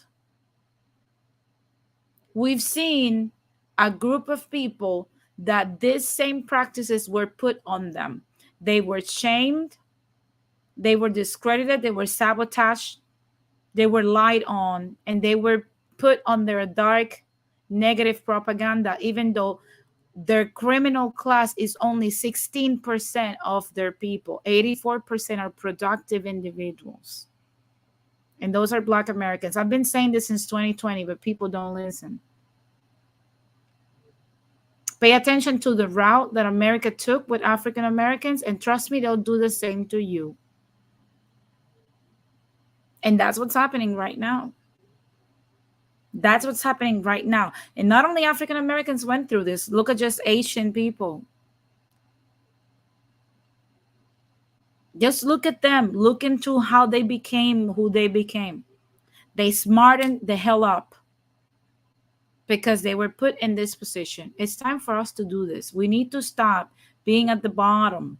We need to stop the stupidity. We need to.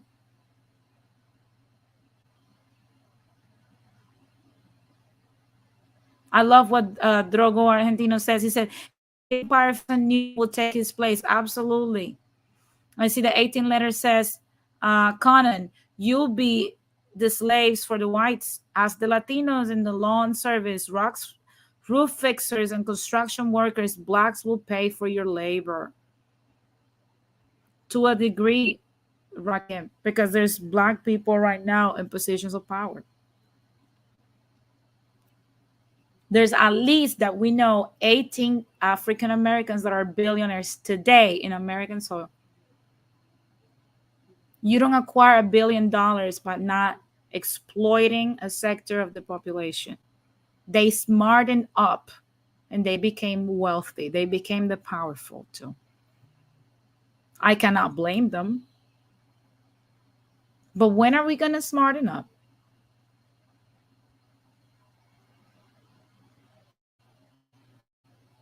When are we going to smarten up? But let's continue because we have more to see from Mr. Trump and to decide if he's right. Let's continue. Respect. There should be a squad car on every corner if that's what it takes to stop the killing. Again, I don't want to make this partisan, but every city, every single city is run by Democrats, every single city where it's in trouble, like the kind of trouble we're talking. It's run by Democrats and the crazy policies that they put forth, and they can't believe them. And certainly after all of this time with the bad results, you would say, gee, it's time to make a change. But I really believe even a majority of the Democrats would say, because they don't want to be brutalized, majority of Democrat voters would say exactly what I'm saying is right. Third, we need a no holds barred national campaign to dismantle gangs and organized street crime in America. During my presidency, we sent tens of thousands of MS-13 gang members back out of our country. We'd either ideally send them out, and in some cases they were so bad and so dangerous, we put them in jail because we didn't trust the other countries to hold them. Because as you know, other countries very happily send all of their criminals now through our open border into the United States. Now, when people say, "Oh, this is targeting ADOS," do ADOS come through the border? Who is this crime bill targeting? Which did these people tell themselves who they're targeting now as the new free labor? Us. That is the truth. I see that Conan says there's a concern that Putin will launch a nuke to the USA. They say Putin is sick and might be dying. I highly doubt he'll do that, though. I highly doubt, because America has more strength, and NATO is insane right now. Why do you think America looks like crap? Because all our money, our tax dollars, have gone to NATO for over 35 years. So I highly doubt that he's going to start this stuff. But we're already at war with them, you know. But going back to what I'm saying, this is what's going on. This is his plan. But let's continue. They're emptying their jails into the United States. We're like a dumping ground. We're not going to allow that to happen. We know where these gangs operate, what streets they control. We even know their names. The police officers know their names. The problem is they're not allowed to do anything about it. And they want to. We need to get in. Did you hear what he just said? They know their names and they want to. So if a feels you're a ganger, that's it. But let's continue. There immediately, go into every drug den, every stash house, every hideaway, and round up the dealers and killers and the gang members and charge them with any and every crime that we find. And there are a lot of them: drug crimes, sex crimes, all sorts of crimes, vicious, horrible crimes like we've really never seen before, certainly not on a scale like this. We're a war zone. To lead this effort, a joint violent crime task force composed of the Department of Justice and the Department of Homeland Security should be tasked with destroying these organizations, and the penalties should be very, very severe. If you look at countries throughout the world, the ones that don't have a drug problem are those that institute a very quick trial death penalty sentence for drug dealers. It sounds horrible, doesn't it? But you know what? That's the ones that don't have any problem. It doesn't take 15 years in court. It goes quickly, and you execute a drug dealer and you'll save 500 lives because they kill on average 500 people. Now, I want you to understand. Yeah, this is 4 days ago, Radical. Welcome. I want you to understand that what he's saying here, it's very, look, oh my God. Do you guys remember when the beloved slow taps were like, we're the fastest growing minority? Do you really? We're gonna take down the American empire. We're gonna keep birthing babies, and we're gonna do this, and we're gonna look. I'm gonna tell you something straight out. They're telling you that they're gonna stop and frisk you. They're gonna bring it back. They're gonna put a cop on every corner of America. They're gonna keep funding these people. They're gonna put militarized weapons on their hands. And when they get you, even if you're not a fucking criminal because you look like a Latino, they're going to kill you. And they're not going to kill you in 10 years. They're going to kill you fast. because they don't want you to grow here and outgrow the ruling class, the ruling race. They cannot have us abort our kids like they did to African Americans, destroying their families. So what they're going to do, they're going to kill our kids in prison. That's what's happening. That is what's happening right now. And people keep playing with this, thinking it's something funny. It's not funny, but it's perhaps it's our time. And this is what pains me. I want you to understand. I've thought about this and I've watched enough. I've read enough. It's disgusting and it pains me to see that instead of us reading and learning and becoming capable and stop fighting one another, perhaps what's going to happen is that we're going to have to live through the pain, experience the loss, for us to develop first some freaking empathy and to wake up. I've said it many times. Unfortunately,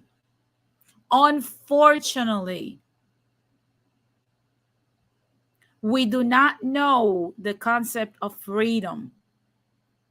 Anywhere in the world where people that were once colonized became free, they became free because their ancestry taught and passed down through generations the concept of freedom. Because of our particular situation and the massive genocide of 98% of the free people in our countries in Latin America, we do not know the concept of freedom.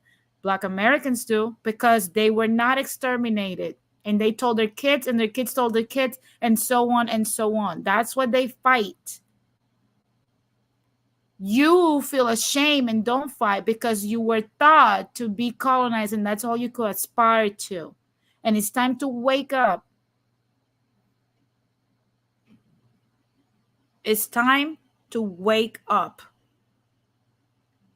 I see that Rad says, me and Denise have been beating the drum about this for a while, but all we get is trolls. Yeah, all we get is trolls. And it's not a funny thing to see. People think we love being right about this. I hate that I'm right about this. I hate to be right about this. I hate it. But unfortunately, our people don't listen. We are like a freaking arce. It's not until the threat is right in front of you that you want to react. We're reactive people. We react. We don't prevent because we don't know how to plan. And we don't want to listen to the people that are telling you, yo, you're going to get fucked in the ass. We don't want to listen to that. What we want to do is work on our little jobs. And when the weekend comes or there's a quinceañera, we're like,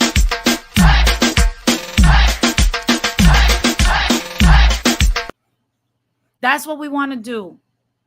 We don't want to do nothing else. And then when somebody else tells us, yo, you're messing up, the collective is going to suffer. This is y'all.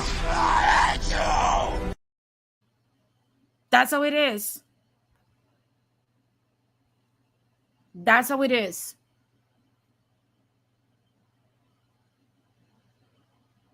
You want to keep dancing, you want to keep drinking, you want to, that's it. Yeah, right. When it's too late, then we want to listen. Radical has been talking about this for years, showing us that we get this treatment, that we get killed by police, that we get treated like crap, that we are flooding the correction system, that they're squeezing stuff out of us, that there's systems in power put in place by the powerful people to keep us at bay, that birthing kids and the 3 roots and Cristo Rey are not going to save us from this stuff. Since I started my channel, I started this channel not for politics. It's slowly moving to it because people completely continue to tell me Instead of listening to me talking about financial literacy, they continue to act like this. That's the reason why Latinsplaining does not teach financial literacy no more. That's the reason why. Because when I got to tell people you can start a business with no money, venture into entertainment, venture into corporate America, venture into STEMs, invest in your boys to go to fucking college. That's all I got. Oh, construction is booming. That's not going to happen. Automation is not going to make us poor. I predicted our collapse by 2050. Now Trump wants to kill you. But because we have no people in positions of power, because we didn't smarten up when Radical was telling you 4 years ago. Radical's been telling us this since 2018. I listen. I didn't just become a random YouTuber for nothing. I listened to Radical Latino. And I went from just listening to Radical Latino to interacting in the chat to then one day go up and speak my perspective, because he created a curiosity in me to look up things.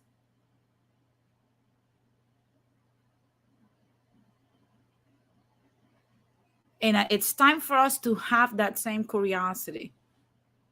I don't know what drawer you store it, but it's time for you to take it out and use it. Because again, America now wants to kill you. But I'm going to let this play for the most part, a few minutes, and I'm going to start closing this up. But I want you to listen to the rest of this so you get to understand that for the people that think that it's a cute idea now to, because I've said it many times, I supported the Cheeto when it was convenient to me and to my collective. But I have no problem on ditching him as well, because I need to think about the collective comes first, and you cannot be affiliated to one group or the other. For the people that are wearing the MAGA hat now, the MAGA cult, and you want to join the MAGA cult, just know you're signing a death sentence on your people right now. But let's continue. It's terrible to say, but you take a look at every country in this world that doesn't have a problem with drugs. They have a very strong death penalty for the people that sell drugs. If we're going to stop this scourge,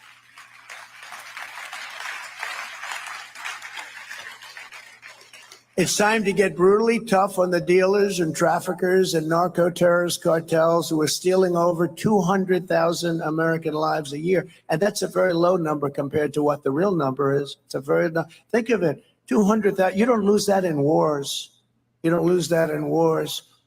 And yes, these drug traffickers should and must receive the death penalty.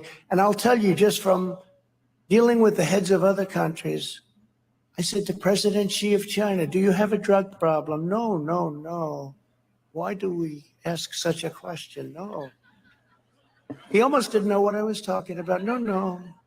I said, why do you think? Well, if somebody is selling drugs, they get the quick trial, never forget. What is quick trial? Meaning it goes fast. And they get the death penalty.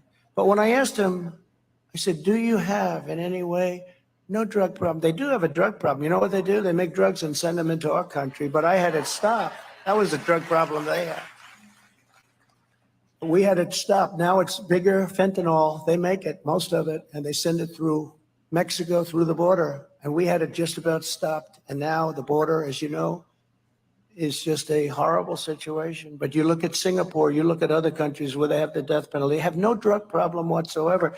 And if we did that, in 1 year, even if it was not strong, because it's never going to be quite like China, I would say. What do you think, Kevin? Do you think it will ever be like? I don't think so. No matter what we do, no matter how tough we get, it won't be quite, you know what a quick trial is, right? 2 hours. That's what not 2 years, not 20 years.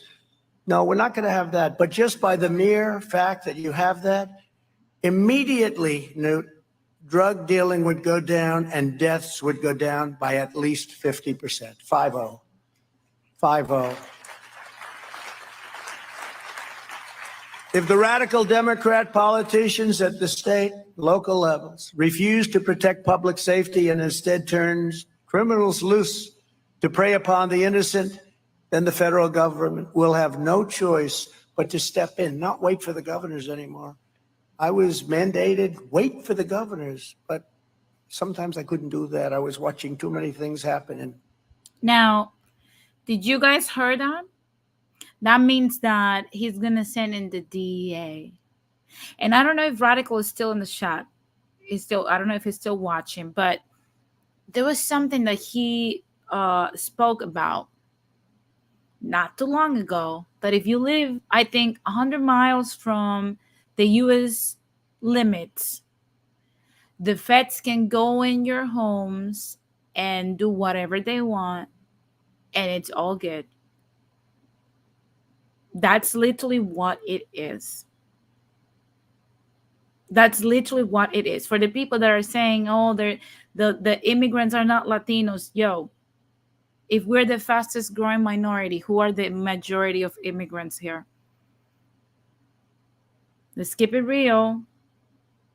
Let's just keep it real. I see that Conan says, I never voted for Trump, but you did, Denise. When Trump said Mexico is not sending their best, he was also talking about your people too. He was talking about my collective. He was not talking about Ricans. Ricans don't cross the border. We just take a flight.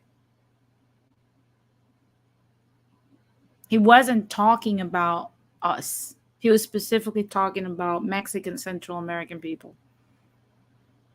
He did call the rest of our countries shithole countries, though. I don't think it was wrong. I don't think he should have said it that way, but he wasn't wrong. Our countries are not in the best shape. And I did vote for Trump. I supported Donald Trump because at the time, that was our best interest. But it is not now. We need to look for something else. That's literally what it is. I don't know if Rod, I was going to close myself. If Rod is still around, let me know in the chat. I'll pull you in so we can comment on this. I could continue this video. He tackles a few more issues like homelessness and whatever.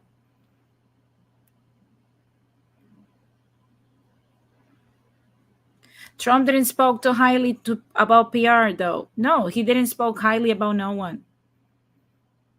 What Donald Trump did do, though, is wake the people of Puerto Rico up. Because Donald Trump spoke about the corruption that was eating my people. So, yeah, people want to tokenize the Boricuas as, oh, he also insulted y'all because he was throwing paper towels. Look, if Donald Trump would have never put on the map how corrupt our system is, we would have never kicked out one of the most corrupt families that have reigned over PR for over 20 years. And those are the Rosellos. And the people that know about Puerto Rican history know what I'm talking about. Stolen billions of dollars from the Puerto Rican people. That's what Donald Trump did. Did he love us? Hell no. Name me a politician that loved us. I don't expect love from a politician. I expect some kind of bargain. They're all criminals. I've said this many times. All politicians are criminals. And if you don't understand that, then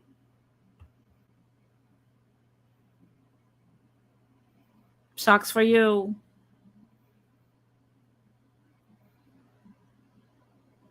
And again, you can comment me with the, I see people still in the comment section with the, it doesn't matter if Donald Trump said anything about Ricans. If he said things that you feel offended, you don't live in PR.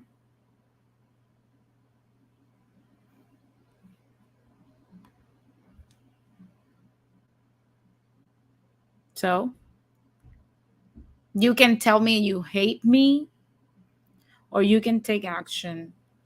This is what's coming our way. In the meantime, in the meantime,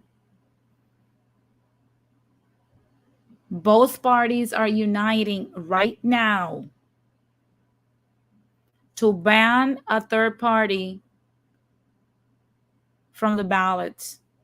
And there's a case in Florida right now where the People's Party is being, I'm sorry, it's being banned from the ballot. In the next few days, this is going to go to the Supreme Court down there in Florida. And if they decide, because there are also corporate but I'm sorry, if they also decide that both these parties are right, this will set a precedent like never before, in which third parties can get illegally banned from ballots, making us bounded to vote for the bipartisan that we have loved and defended for a very, very long time. So it's time for us to wake up, like I said, for the people that love to be here. I don't know what y'all gonna do. The chokehold is getting tighter.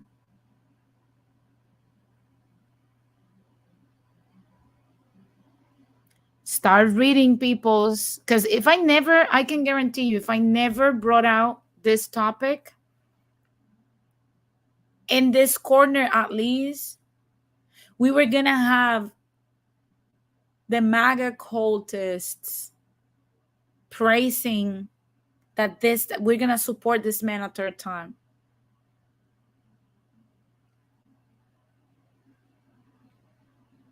We can't.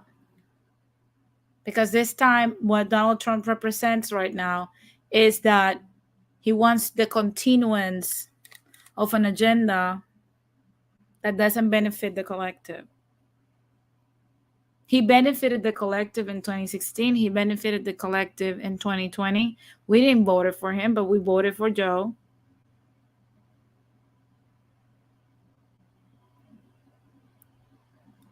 Evaluate your options. Signing an independent. I don't know what you're going to do. And it starts in November. In November, you want to give these people the House and the Senate. How about you give it to independent people?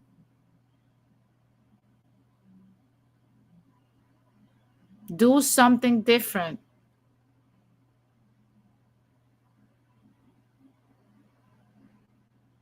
Do something different.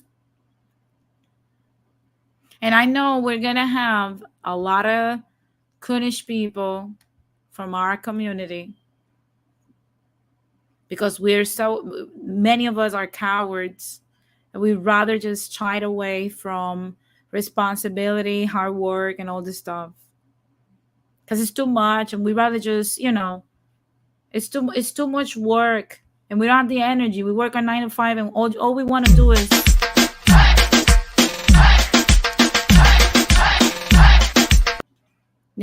that's all we want to do. We don't want to do nothing more. We're too tired.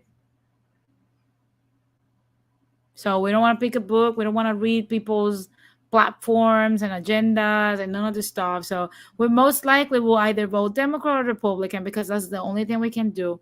Form an alliance, vote your people, and write in someone, vote them in. Learn how to uprise and learn how to incorporate yourselves with other people. We might only be 56 million alone, but if we unite with other folks, we are the majority of the country. Radical has spoken about Black and Brown unity. There's no better time than today to stop hating on people that you don't fucking know.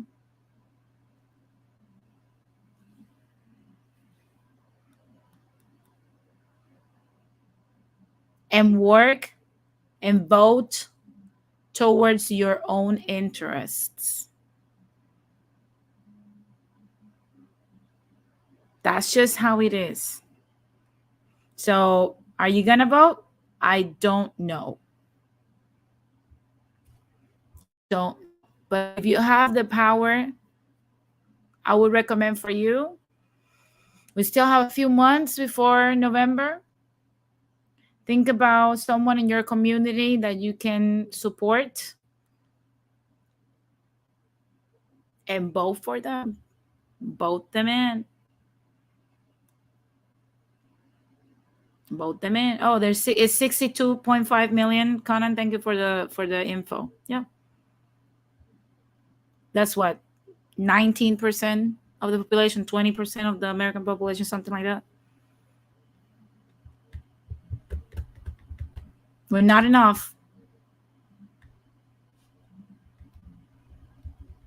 We're not enough. So I'm gonna very quickly, if you want to come up, I'm gonna take one at a time, okay? If you want to come up, I'm gonna give people 10 minutes to make their comments. I know this is a heavy topic. 1 minute each or 2 minutes max. If you want to make your commentary, make your commentary. Then I'll proceed to head you out for the next person. So the people that want to come in, make their commentary, bring up your ideas. You're against this, you're in favor, you think it's a joke, you think we should not be worried, you think we should, you think there's a direction we should take. Come up. This is your spot. I see that Jose is here. Hey, Jose, what's up? How you doing? And the fact of the matter is, you've given us so much stuff to consider. There's no way that I can discuss it in 1 minute, but I'm going to try. Uh, Go ahead. First of all, when it comes to the monkeypox situation, I find it crazy that we have had no deaths regarding monkeypox. That we are in a state of emergency. I find that bizarre. And worldwide, less than 30,000 people have been infected. So that's just insane. When it comes to voting, um, what we need to do is we need to do something that some people are too lazy to do, is to do research. That means you take a look at a candidate. You try to learn as much as you can, and then based on what you know, you try to vote for the people that most likely to come close to what you believe in. Yeah, But of but course, look, they don't look. Our collective doesn't like to research. They would just want to do this.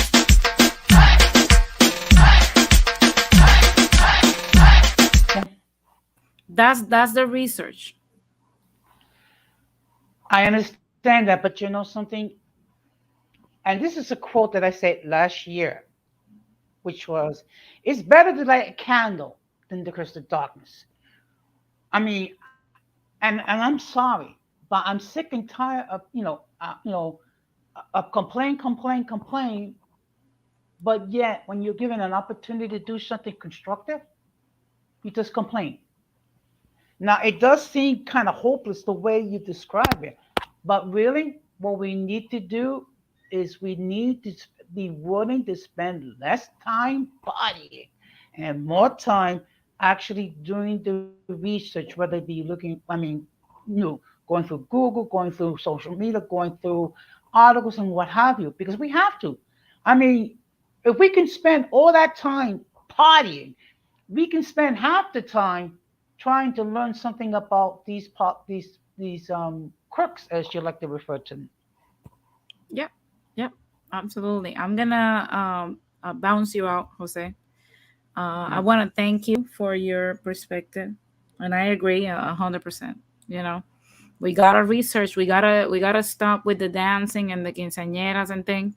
You know, and we gotta focus on what matters. But I'm gonna X you out because I'm gonna close this out. Thank you Okay, so for tuning in. it's not gonna be a backstage tonight. No, no, there's not gonna be one tonight. But I appreciate that you came up to give your perspective. Let me just close it out. If there's anyone else that wishes to come up, let me know. I see that Alexi says, my question is, when was America great? It was never great for BBIPOC, period. Okay, look. It was great. The whole concept of people of color, I separate myself from that. I think it was never great for ADOS.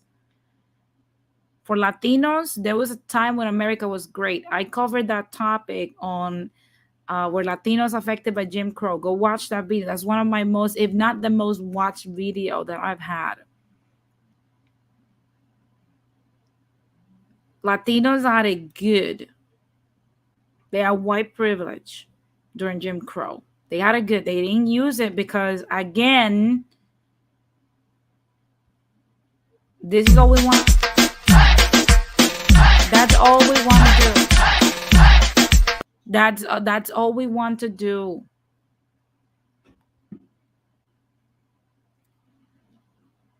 That's it.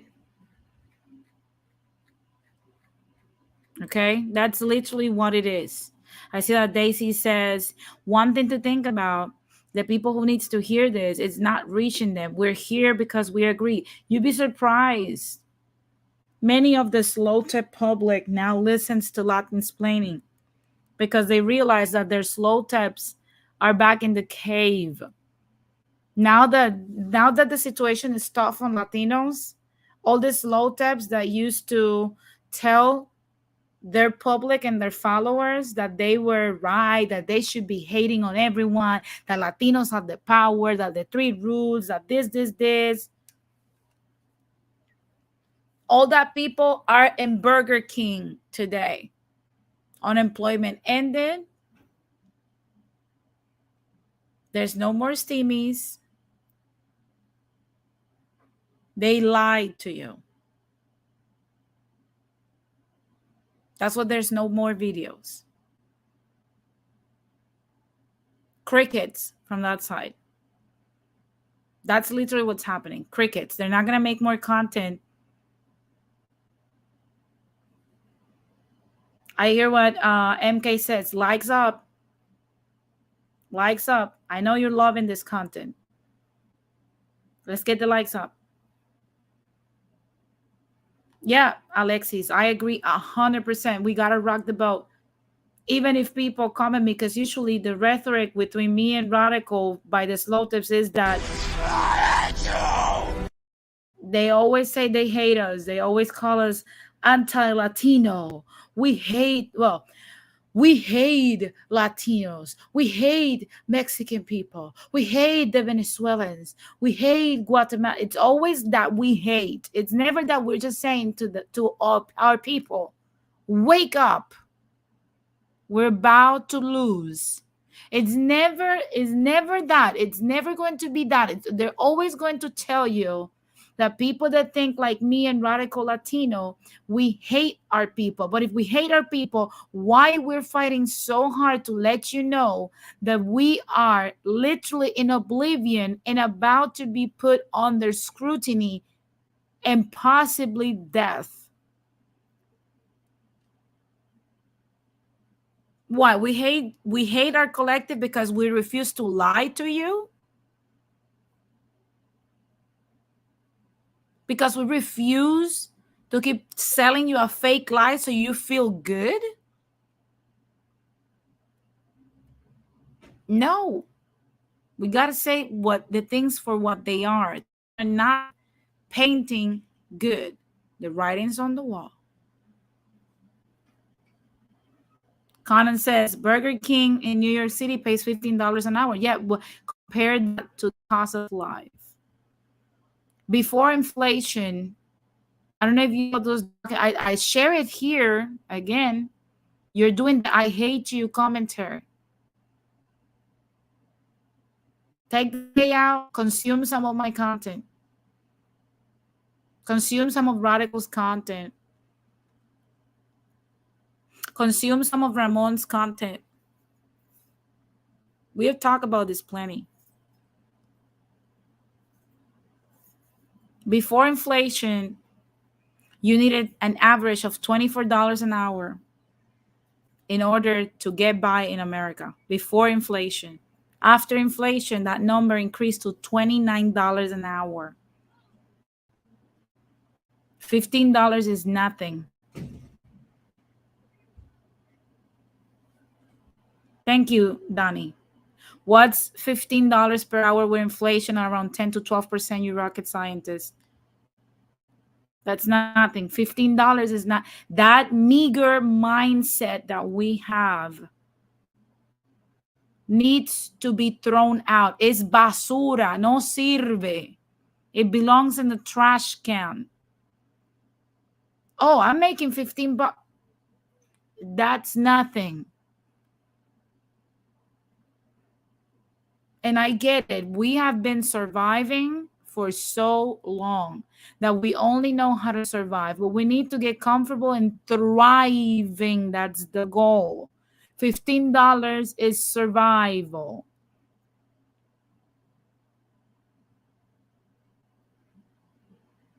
That's when you have to get out of Burger King and go and put on Wendy's t-shirt and have a second job.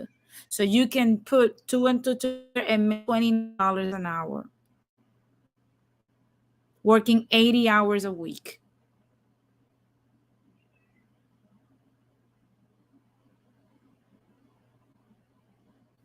Exactly. It's not great if everything costs more. Do better by doing math.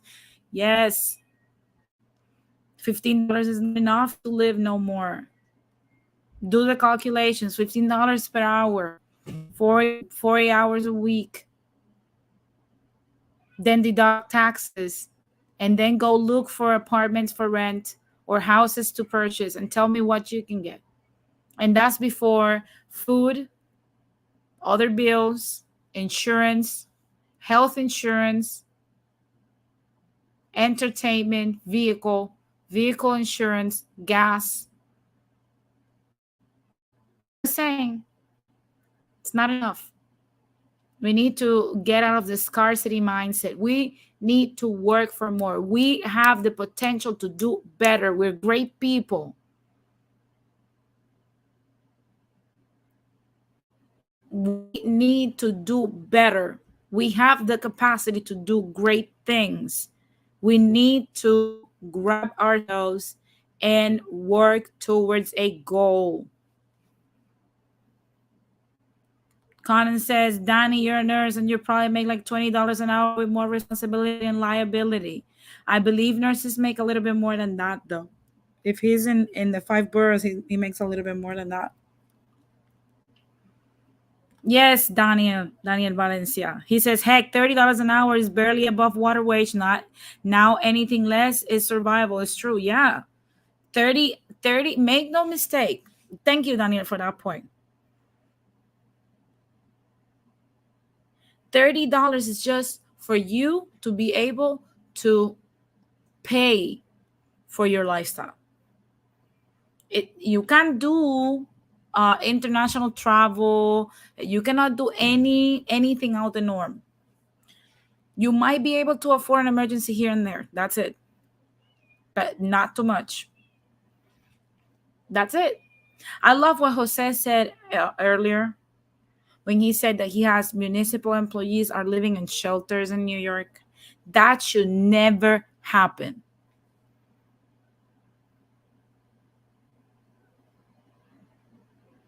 That should never happen.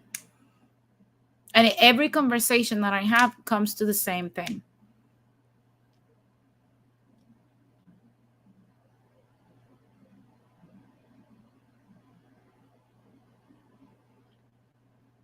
So guys, I never overextend myself.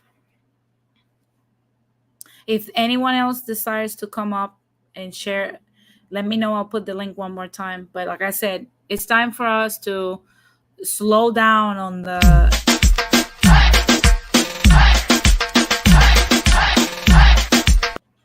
it's time to slow down on that one.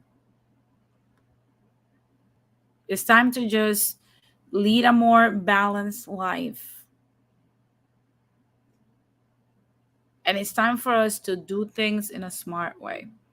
Support who you might want to support, but make intelligent decisions knowing what's coming.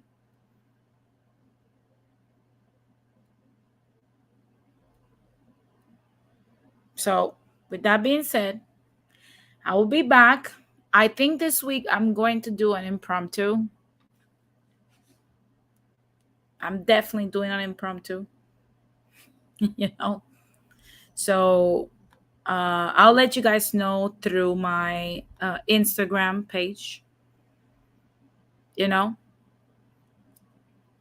But guys, like I said, on this aspect, I hate, hate and despise that I'm right. Hate and despise the radical Latino is right. But there's nothing we can do. Only you have the power. You have the power to take back our collective. You have the power to reshape our ethnic image. You have the power to do great things. You just have to decide to do so. Ignore the stupidity and focus on what really matters. The clock is ticking. We have 2 years until this agenda gets implemented. You have 2 years. Learn a trade, do something, get out of the servitude class, get your family out of that, and let's actually do make America great again. With that being said, guys, thank you very much for allowing me into your homes and your devices. Thank you so much for dedicating your precious time on a Sunday night to listen to my perspective. And again, let's start this week and killing it. Let's start this week with a productive mindset. Nothing can stop you if you don't allow it. Hugs from my family to yours. Let's get it done. Let's start this week. See you guys later. Bye.